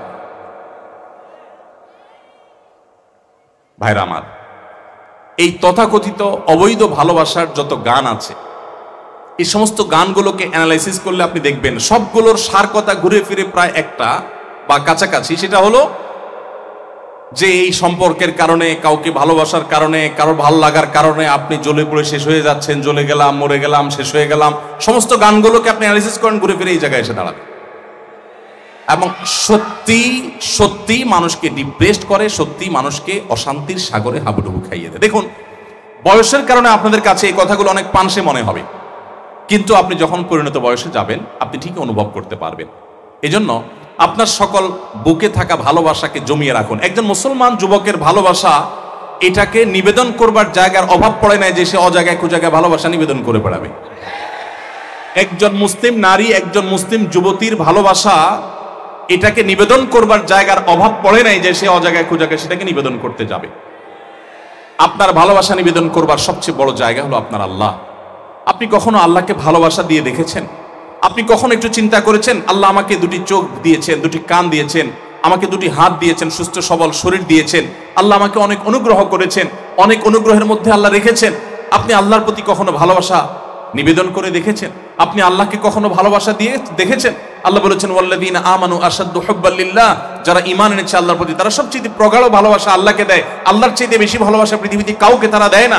আপনার ভালোবাসা আপনার বাবাকে, আপনার মাকে আপনি মন খুলে, প্রাণ খুলে, উজাড় করে ভালোবাসা সর্বশেষ কবে দিয়ে দেখেছেন? আপনি আপনার বোনকে, আপনার ভাইকে, আপনার প্রিয়জনকে, আপনার প্রতিবেশীকে, এমনকি আপনার আশেপাশে থাকা অন্য ধর্মের মানুষকে আপনি ভালোবাসা নিবেদন করে দেখুন। আপনার ভালোবাসবার বহু জায়গা আছে যাদের কোনো রব নেই, যাদের কোনো ধর্ম নেই, যাদের কোনো আদর্শ নেই, যাদের কোনো আইডিওলজি নেই, যারা কোনো আল্লাহ রাব্বুল আলামিনের পক্ষ থেকে গাইডেড না। তারা আজকে একটা কালকে একটা করতে পারে, কিন্তু আপনি তো মুসলিম যুবক, আপনি তো সমৃদ্ধ, আপনার অভাবটা কিসে? আপনার ভালোবাসা রাখবার তো শতপাত্র রয়েছে। আপনি সেই জায়গাগুলোতে ভালোবাসা বিতরণ করুন, সেই ভালোবাসা বিনিয়োগ করুন, ভালোবাসাকে উপস্থাপন করুন, বিনিয়োগ বলতে ভালোবাসা উপস্থাপন করুন, এবং আপনার অবশিষ্ট ভালোবাসা আপনার জীবনে যিনি সঙ্গী হয়ে আসবেন, সঙ্গিনী হয়ে আসবেন, আপনার সে বৈধ, আপনার সে অফিসিয়াল, আপনার যে স্বামী স্ত্রী, আপনার সে অফিসিয়াল সঙ্গী, যিনি স্বীকৃত সঙ্গী, কোরআন এবং হাদিসের আলোকে যে আপনার সঙ্গী হিসাবে স্বীকৃতি পাবেন, সকল ভালোবাসা জমিয়ে রাখুন তার জন্য। ইনশাআল্লাহ ওই তথাকথিত ভালোবাসার ট্রেনিং দেওয়া অভিনেতা অভিনেত্রীদের মতো সকাল বিকাল কাঁচের মতো আপনার ভালোবাসা ভাঙবে না। ভাইরা আমার, ঠিক ঠিক বলার চাইতে আমল করাটা বেশি গুরুত্বপূর্ণ। আমাদের দেশে মাহফিল এবং পাবলিক প্রোগ্রামগুলোর একটা বড় সমস্যা হলো যে আমরা ঠিক ঠিক বলতে যতটা উস্তাদ, আমল করতে আমরা ততটা উস্তাদ না। এটাও ঠিক। অর্থাৎ ঠিক বলে আমরা মজা পাই। আমরা আসলে বাঙালি হুজুগে, যে কোনো বিষয়ে হুজুগ উঠলে আমরা জোয়ার দিতে খুব পছন্দ করি, জোগাড় দিতে খুব পছন্দ করি, খুব জোয়ার এর সাথে আমরা চিল্লাইতে ভালোবাসি।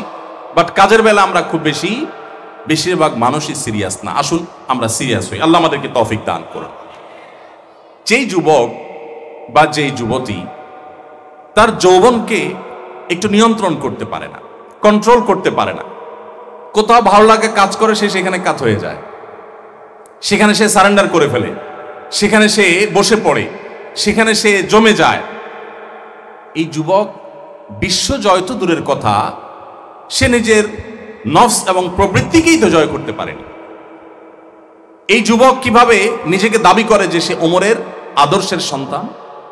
সেই যুবকের কি অধিকার আছে দাবি করবার সে আলী, ওসমান তাদের আদর্শের অনুসারী? প্রিয় ভাইরা আমার, আপনার যৌবনের তাড়নাকে আপনি নিয়ন্ত্রণ যদি করতে না পারেন, তাহলে সেক্ষেত্রে আপনি কখনো বীরত্বের পরিচয় দিতে পারেন না, আপনি কখনো নিজেকে সাহসী বলতে পারেন না। প্রকৃত সৎসাহস, প্রকৃত বীরত্ব হলো যে আমার প্রবৃত্তি অনেক কিছু চাইবে, আমি ভালো মন্দ বাছ বিচার করে তারপরে সিদ্ধান্ত গ্রহণ করব। যা খুশি আমি করব না, যেটা আমার জন্য অকল্যাণের সেটা আমি করব না, যেটা আমাদের কল্যাণের সেটাই আমি করব। স্রোতের তালে যদি গা ভাসাতে চান, সবাই এই অবৈধ রিলেশন মেনটেন করে চলে। আপনার আশেপাশে দেখতে পাচ্ছেন সব বন্ধু বান্ধবরা এরকম, আপনিও তাদের স্রোতে গা ভাসাচ্ছেন বা তাদের তালে তাল মিলাচ্ছেন। মনে রাখবেন, স্রোতের তালে গা ভাসানোর জন্য কোনো যোগ্যতার প্রয়োজন হয় না। সমাজের অযোগ্যরাই সাধারণত স্রোতের তালে গা ভাসায়। স্রোতের বিপরীতে দাঁড়ায় হলো সমাজের যোগ্য মানুষেরা। সমাজ পরিবর্তনের নায়কেরা স্রোতের তালের না গা ভাসিয়ে তারা স্রোতের বিপরীতে চলতে শিখে। জান্নাতে আল্লাহ তাআলা শুধু ইউনিক মানুষদেরকে নেবেন, যারা শুধুমাত্র স্রোতের তালে গা ভাসায় তাদেরকে না, যারা স্রোতের বিপরীতে চলে তাদের আদর্শের উপর অটল অবিচল থাকতে পারে। সেই সমাজের যে সাধারণ স্রোত, তার উল্টো দিকে চলা যে হাতে গোনা মানুষ, এই হাতে গোনা মানুষগুলোকে আল্লাহ তাআলা জান্নাতে দিবেন। এই জন্য আমি আপনাদেরকে উদাত্ত আহ্বান করতে চাই, আপনার যৌবনকালের এই যৌবনের যে আপনার আকাঙ্ক্ষা আছে সেটাকে আপনি নিয়ন্ত্রণ করুন এবং সেটাকে কন্ট্রোল করুন। মনে রাখবেন, এই পথে যদি কেউ একবার পা বাড়ায়, বিপদগামী হয়, তার দ্বারা ইসলামের অন্য কোনো কিছু পালন করা সম্ভব হয় না। সেই ইসলামের সব কিছু থেকে দূরে সরে যায়। এই জন্য এটা অনেক বড় একটা চ্যালেঞ্জিং ব্যাপার। নবী সাল্লাল্লাহু আলাইহি সাল্লাম বলেছেন, তোমরা যদি তোমাদের শরীরের দুটি অঙ্গের দায়িত্ব নাও, এক হলো মুখ, দুই চোয়ালের মধ্যবর্তী অঙ্গ, আরেকটা হলো তোমাদের লজ্জাস্থান বা তোমাদের ইজ্জত সম্ভ্রম, এই দুটি বিষয়ের দায়িত্ব যদি তোমরা কেউ নিতে পারো, নবী সাল্লাল্লাহু আলাইহি সাল্লাম বলেছেন, আদমান লাকুমুল জান্নাহ, আমি তোমাদের জান্নাতের দায়িত্ব নিলাম। এই জন্য আমি আপনাদেরকে উদাত্ত আহ্বান করতে চাই যে আসুন এটাকে আমরা নিয়ন্ত্রণ করি এবং যত্রতত্র এর ব্যবহার থেকে আমরা বিরত থাকি এবং সবর করি একটা নির্দিষ্ট সময়ের এবং বৈধ সম্পর্কের। আল্লাহ তাআলা আমাদের সবাইকে সেই তৌফিক দান করুন। যদি আপনি এটি না মানেন, দেখুন সব যুগে নবী রাসূলগণ তাদের জাতিকে সতর্ক করেছেন। আপনি কোরআনের শুরু থেকে শেষ পর্যন্ত পড়েন, আপনি প্রতিটি পাতায় পাতায় পাবেন নবী রাসূলদের অবাধ্যতার ইতিহাস। কোরআনে কিন্তু প্রত্যেক নবী রাসূলদের ইতিহাস যে উল্লেখ করা হয়েছে, প্রায় শতভাগ নবী রাসূলদের ইতিহাস ঘুরে ফিরে একটা জায়গায় গিয়ে দাঁড়ায়, সেটা হলো যে প্রত্যেক নবী তার জাতিকে সতর্ক করেছেন, হে আমার জাতি, তোমরা এই পথে যেও না। জাতি তাদের কথা শুনে নাই। জাতির ম্যাক্সিমাম বা মূলধারা বিষয়ক মানুষ তাদের কথার বিপরীতে চলেছে।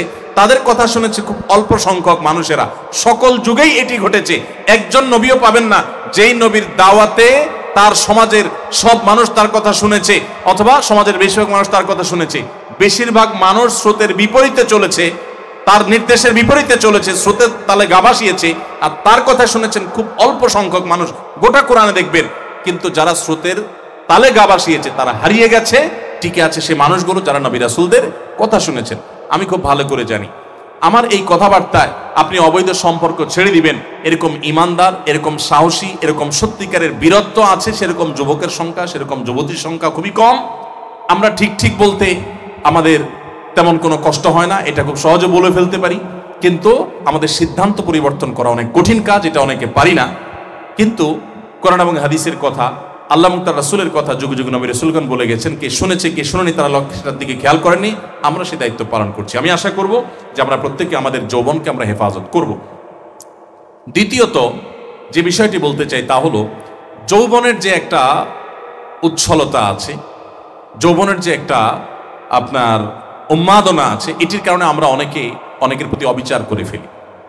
বিশেষ করে যৌবনের এই বয়সটাতে আমরা অনেকে মা বাবার অবাধ্য হই, অনেকে সিনিয়রদেরকে আমরা অপমান করি, অপদস্থ করি। বিশেষ করে যখন আমরা কয়েকজন একত্র হই তখন শরীরের মধ্যে একটা ভাবসাব আসে, তখন দেখা যায় আমরা মানুষের প্রতি টর্চার করি, জুলুম করি, মানুষকে তাচ্ছিল্য করি, হাসাহাসি করি, উপহাস করি, এমন অনেক কাজ করি যেগুলো আমরা অপরাধ মনে করি না, যেগুলোকে আমরা গুনাহ মনে করি না। এগুলো করার কারণে যেটা হয়, একটা সময় আপনার যৌবন শেষ হবে, পরিণত বয়সে পৌঁছবেন, কোথায় কোন দিন কোন রিক্সাওয়ালার সাথে দুর্ব্যবহার করেছেন, তার ভাড়া দেন নাই, কোথায় কোন দিন উঠে কার সাথে মাস্তানি করেছেন কয়েক বন্ধু মিলে, তাকে আপনি আর জীবনে কখনো খুঁজে পাবেন না। কিন্তু এই মামলা কিন্তু থেকে যাবে এবং এই মামলার বিচার একদিন হবে কিয়ামতের ময়দানে। সেদিন আপনি আর পেছনে আসার সুযোগ পাবেন না, মাপ চাওয়ার সুযোগ পাবেন। এই জন্য এই যৌবনটাকে আসুন নিয়ন্ত্রণ করি। গোটা পৃথিবীকে আপনি দেখবেন ভোগবাদী এই দুনিয়ার সবকিছুকে প্রমোশন করতে বলে, সবকিছুকে প্রমোশন করতে বলে, ইসলাম নিয়ন্ত্রণের কথা বলে। এই জন্য আমাদের অনেকের কাছে ইসলাম ভালো লাগে না, কারণ প্রমোশন সবার কাছে ভালো লাগে। আমাদের ক্ষুধার চাহিদা আছে, যৌন আকাঙ্ক্ষা আছে, আল্লাহ তাআলা এভাবে সৃষ্টি করেছেন। একটা বিশেষ সময় আসলে মানুষের ভিতরে এটা জাগ্রত হয়, ক্ষুধার চাহিদা তৈরি হয়, যৌন আকাঙ্ক্ষা মানুষের মধ্যে তৈরি হয়। এগুলোকে ইসলাম নিয়ন্ত্রণ করতে বলে, যেটা প্রমোটেড বাই আল্লাহ সুবহানাহু ওয়া তাআলা। আল্লাহ তাআলা সৃষ্টিগতভাবে এটা প্রমোশন দিয়ে রেখেছেন। প্রমোটেড জিনিসটাকে আরো প্রমোশন করতে ইসলাম নিষেধ করে। একটা গতিশীল গাড়িকে যদি পেছন থেকে ধাক্কা দেওয়া হয়, দুর্ঘটনার কবলে পড়বে। আজকে পৃথিবী যে অস্থিরতার মধ্যে দিয়ে আমরা আমাদের সময় পার করছি, গোটা দুনিয়াতে আজকে যে অশান্তি দেখতে পাচ্ছি, এর অন্যতম প্রধান কারণ হলো এটি যে ইসলাম যেগুলোকে নিয়ন্ত্রণ করতে বলে, আজ ভোগবাদী বিশ্ব সেগুলোকে প্রমোশন করার কথা বলে। আপনি বিজ্ঞাপনী বিলবোর্ডের নামে বলেন, আপনি নিউজের নামে বলেন, আপনি বিনোদনের নামে বলেন, আপনি দেয়াল লিখনের নামে বলেন, আপনি সব জায়গায় দেখবেন যে যৌন আকাঙ্ক্ষা মানুষকে আরো বেশি মানুষের জাগ্রত যেন হয় সেরকম ব্যবস্থাপনার প্রত্যেকটা জায়গা রাখা হয়েছে। অথচ এগুলো ছাড়াও মানুষের মধ্যে প্রমোটেড হয়ে আছে তার যৌন আকাঙ্ক্ষাটা তার শরীরে, নির্দিষ্ট বয়সে এটার ডিমান্ড তার শরীরে এমনিতেই আছে। যেটা আগে থেকে প্রমোটেড সেটাকে বরং কন্ট্রোল করা উচিত, সেটাকে আরো প্রমোশন করা হয়, হয়তো বাণিজ্যিক প্রয়োজনে, হয়তো বা অন্য কোনো স্বার্থে, কিন্তু ইসলাম সেটাকে নিয়ন্ত্রণ করতে বলে, সেটা আমাদের কল্যাণার্থে। অতএব আমরা আমাদের যৌবনগুলোকে হেফাজত করবো ইনশাআল্লাহ। মনে রাখবেন, কিয়ামতের ময়দানে আল্লাহ সুবহানাহু ওয়া তাআলা কয়েকটি প্রশ্ন আমাদেরকে করবেন। এই প্রশ্নগুলো উত্তর দেওয়া ছাড়া আপনি দুটি বানাতে পারবেন না। এর ভিতরে একটা বিশেষ প্রশ্ন হবে ওয়ান শাবাবিহি ফিমা আবলা, যৌবনকাল কিভাবে আপনি কাটিয়েছেন। আমাদের যুবকদের অনেকে মনে করে যে এখনো আমল ইবাদতের সময় হয় নাই। এমনকি যুবকদের তো বটেই, অনেক মুরব্বীরা পর্যন্ত বলেন, যারে এত অল্প বয়সে দাড়ি রাখার কি আছে, এত অল্প বয়সে নামাজ রোজা করার কি আছে, বয়সটা এখনো পুরোটা সামনে পড়ে আছে। আমাদের যে সামনে ওই বয়স পর্যন্ত আমরা যেতে পারবো, প্রথমত সেটার কোনো নিশ্চয়তা যেমন নাই, দ্বিতীয়ত আমার যৌবনে কি করেছি এটাই আল্লাহ তাআলার স্পেশাল জিজ্ঞাসা, বিশেষ জিজ্ঞাসা থাকবে। বার্ধক্য বয়সে ভালো মানুষ হয়ে যাওয়া, এটা সকল দুর্নীতিবাজরাই ভালো হয়ে যায়, সকল চোর ডাকাতরাই ভালো হয়ে যায়, সকল খারাপ মানুষই ভালো হয়ে যায়। বার্ধক্যে এসে একটা হিংস্র বাঘও ভালো সাজার চেষ্টা করে। অতএব বার্ধক্যে আপনি কি করেছেন এটা আল্লাহর কাছে অত গুরুত্বপূর্ণ না, আপনি যৌবনে কি করেছেন সেটা হলো গুরুত্বপূর্ণ। অতএব আসুন যৌবনকে আমরা হেফাজত করি। সর্বশেষ এবং 4 নম্বর যে উপদেশ বা নসিহা বা আবেদন আপনাদের কাছে আমি রাখতে চাই, সেটা হলো আপনারা একটা সময় ইনশাআল্লাহ বিভিন্ন কর্মস্থলে চলে যাবেন, দেশের গুরুত্বপূর্ণ জায়গাগুলোতে আপনারা হয়তো বসে যাবেন এক একজন। আপনাদের মধ্যে আমি যেটা বলছিলাম যে আগামীর বাংলাদেশের কারিগরেরা আছেন, আপনাদের আগামীর যে চ্যালেঞ্জগুলো আসবে এর মধ্যে সবচেয়ে বড় চ্যালেঞ্জ যেটা আসবে সেটা হলো আপনি হালাল উপার্জন করতে পারছেন কিনা। এটা হলো বড় একটা চ্যালেঞ্জের জায়গা। বিশেষ করে আপনাদের বিশ্ববিদ্যালয় থেকে পড়ে আপনারা যে যে চেয়ারগুলোতে যেতে পারেন, আপনারা যে যে জায়গাগুলোতে যেতে পারেন, সম্ভাবনা আছে সেটি দিনের আলো মতো পরিষ্কার। সেই জায়গাগুলোতে বসে আপনি হালাল উপার্জন করাটা খুব চ্যালেঞ্জিং একটা ব্যাপার। আমি আপনাদেরকে বিনয়ের সাথে বলতে চাই, আপনারা ছাত্র জীবন থেকে যদি সংকল্প করে নেন যে আমি আমার জীবনে কখনো অবৈধ উপার্জন করব না, হারাম উপার্জন করব না, 2 নম্বর পথে কামাই করব না, এটা যদি এখন থেকে আপনি সিদ্ধান্ত নিয়ে নেন, আল্লাহর সঙ্গে প্রতিশ্রুতি দেন, আল্লাহর সঙ্গে প্রতিজ্ঞা করেন এবং নিজের সঙ্গে আপনি প্রতিজ্ঞাবদ্ধ হন এবং আপনার বাবা মা এবং পরিবারকে সেভাবে গড়ে তোলেন যে আমি কিন্তু সৎ জীবন যাপন করব, তাহলে সেক্ষেত্রে আপনি সত্যিকারের মুসলমান হতে পারবেন এবং দুনিয়ার জীবনটা আপনি সত্যিকারের আপনার জন্য সুখময় হবে, স্বাচ্ছন্দ্যময় হবে, আপনি এনজয় করতে পারবেন। মনে রাখবেন, অবৈধ পথে উপার্জনকারীরা কখনো প্রকৃত অর্থে সুখী হয় না, কোনো দিনই তারা প্রকৃত অর্থে সুখী হয় না। তাদেরকে দেখতে মনে হয় তারা সুখী, কিন্তু তাদের ভেতরে অপরাধবোধের অদৃশ্য দাহন তাদেরকে কুরে কুরে খেতে থাকে। তাদের সম্পদ দিয়ে তাদের নাতিপুতিরা দেখবেন ভাবচক্কর জাহির করে, তাই না? চকচকা গাড়ি নিয়ে ঘুরে, পয়সা কড়ি উড়ায়, কিন্তু যার অবৈধ উপার্জন দিয়া এই যুবক অপচয় করছে এবং ভাবচক্কর জাহির করছে, তার এই ভাবসাব জাহির করা যুবকের বাপ হোক, তার দাদা হোক, যাদের টাকা দিয়ে সে এগুলো করছে, তারা জানে দিন শেষে তারা দুর্নীতিবাজ, তারা দেশের সম্পদ লুণ্ঠনকারী, কোনো মানুষের রক্ত চুষে তারা উপার্জন করেছে। আর যারা হালাল উপার্জন করেছে তাদের কথা তো ভিন্ন। তো এই জন্য অপরাধ বোধের যে একটা জ্বালা আছে, এই জ্বালা হারামখোরদের জীবনে থাকে। আমি প্রায় বলার চেষ্টা করি এই জন্য যে আমাদেরকে যৌবন বয়সে বলতে হবে আমাদের বাবা মাকে, আমাদের পরিজনকে, যে দেখো আমি কিন্তু সৎ জীবন যাপন করার সংকল্প করেছি, যতদিন আমি বেঁচে থাকি আমি অবৈধ উপার্জন করব না। এতে আমি অনেক লাক্সারিয়াস গাড়ি নিয়ে হয়তো চলতে পারবো না, আমার লাইফ হয়তো অনেক ভালো নাও হতে পারে, হালাল পথে থাকলেও হতে পারে, আল্লাহ দিতে পারেন, কিন্তু হবে না, সেটাই আমি ধরে নিব এবং গোটা পরিবারকে সেভাবে প্রস্তুত করে নিতে হবে। মুশকিল হলো আমাদের দেশে মানুষ নামাজ কালাম পড়তে রাজি আছে, তারপরে দাড়ি রাখতে রাজি আছে, মাথা টুপি দিতে রাজি আছে, রোজা রাখতে রাজি আছে, কিন্তু হারাম ছাড়তে রাজি নেই। কারণ হারাম ছাড়লে ভাবসাব থাকে না। দাড়ি টুপি জুব্বা জামা এগুলা নিয়েও ভাবসাব জাহির করা যায় যদি টাকা পয়সা থাকে, কিন্তু টাকা পয়সা না থাকলে এগুলো থাকে না।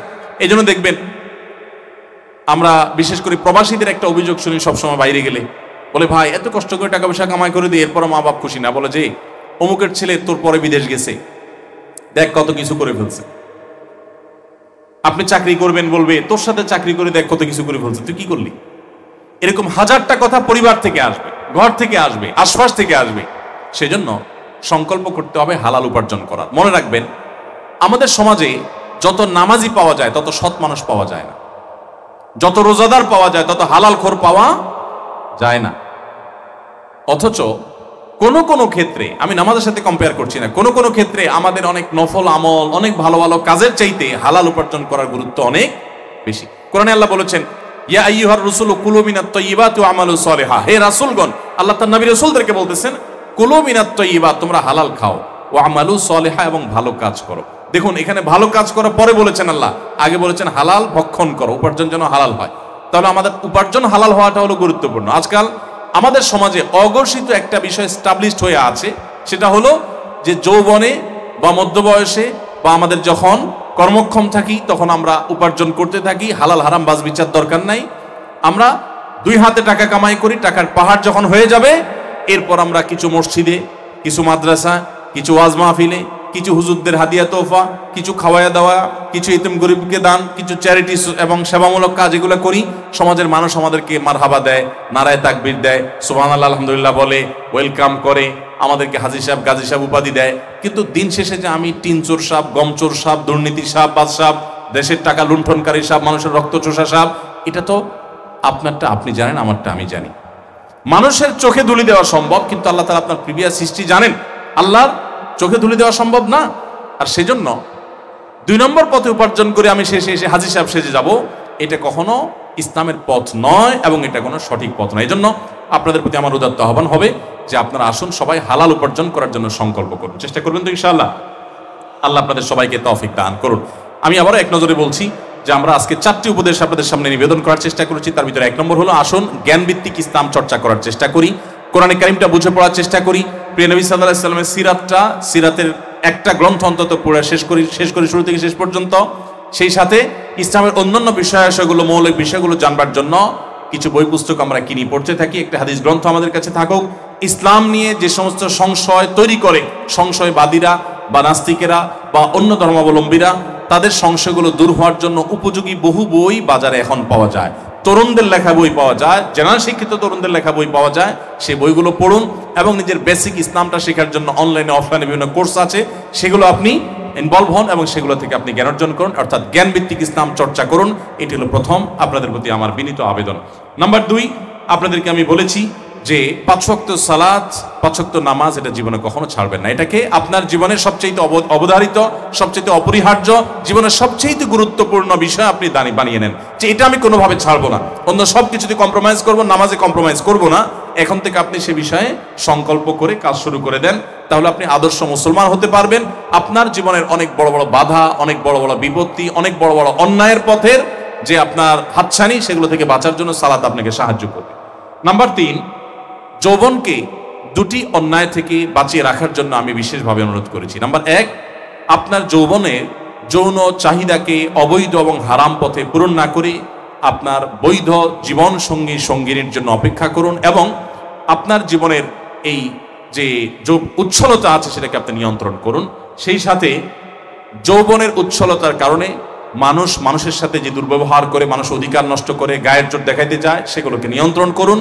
তাহলে ইনশাআল্লাহ আপনার জীবনটা সুন্দর হবে, আপনার যৌবনটা আপনার জন্য স্মরণীয় হবে। আপনার যৌবনটাকে পরবর্তীতে আপনি যখনই স্মরণ করবেন সেটা আপনার যথেষ্ট তৃপ্তির কারণ হবে, কারণ আপনার যৌবনে অন্যায় করে আসেননি।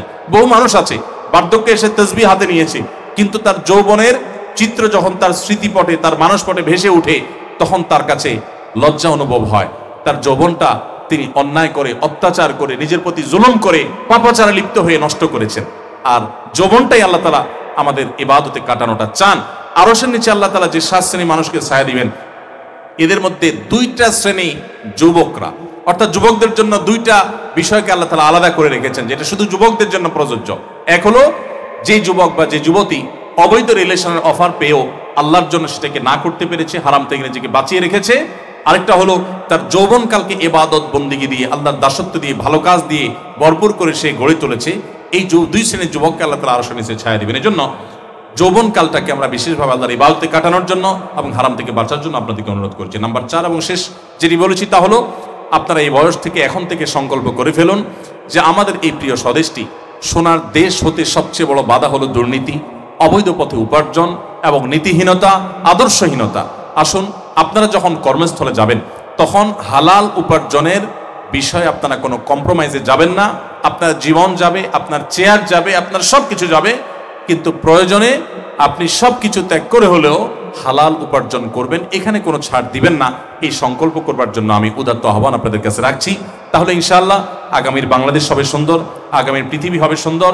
আর মুসলিম হিসাবে আমাদের ইসলামটা হবে সৌন্দর্যমণ্ডিত।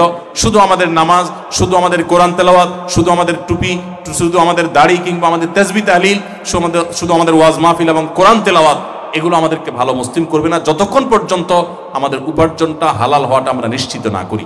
আল্লাহ তাআলা আমাদের সবাইকে আদর্শ মুসলমান হওয়ার তৌফিক দান করুন, আদর্শ মানুষ হওয়ার তৌফিক দান করুন।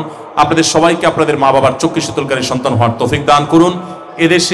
এদেশের সত্যিকারের দেশপ্রেমিক নাগরিক হওয়ার, সোনার বাংলাদেশ হিসাবে গড়ে তোলার জন্য যা যা দরকার আল্লাহ তাআলা সেরকম যোগ্যতা, সেরকম গুণাবলী দিয়ে আমাদের সবাইকে গড়ে ওঠার এবং বেড়ে ওঠার তৌফিক দান করুন।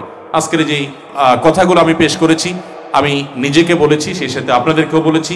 আমি আশা করব এগুলো দিয়ে আমরা আলোকিত হব, আমরা সমৃদ্ধ হব, আমরা চেষ্টা করব ভালো মানুষ হওয়ার পথে এগিয়ে যাওয়ার। আল্লাহ তাআলা আমাদের সবাইকে তৌফিক দান করুন। জাযাকুমুল্লাহু খাইরা ওয়া আখিরু দাওয়ানা আনিল হামদুলিল্লাহি রাব্বিল আলামিন। সময়ত উপস্থিতি, আমাদের হাতে সময় অনেক কম, অনেক সময়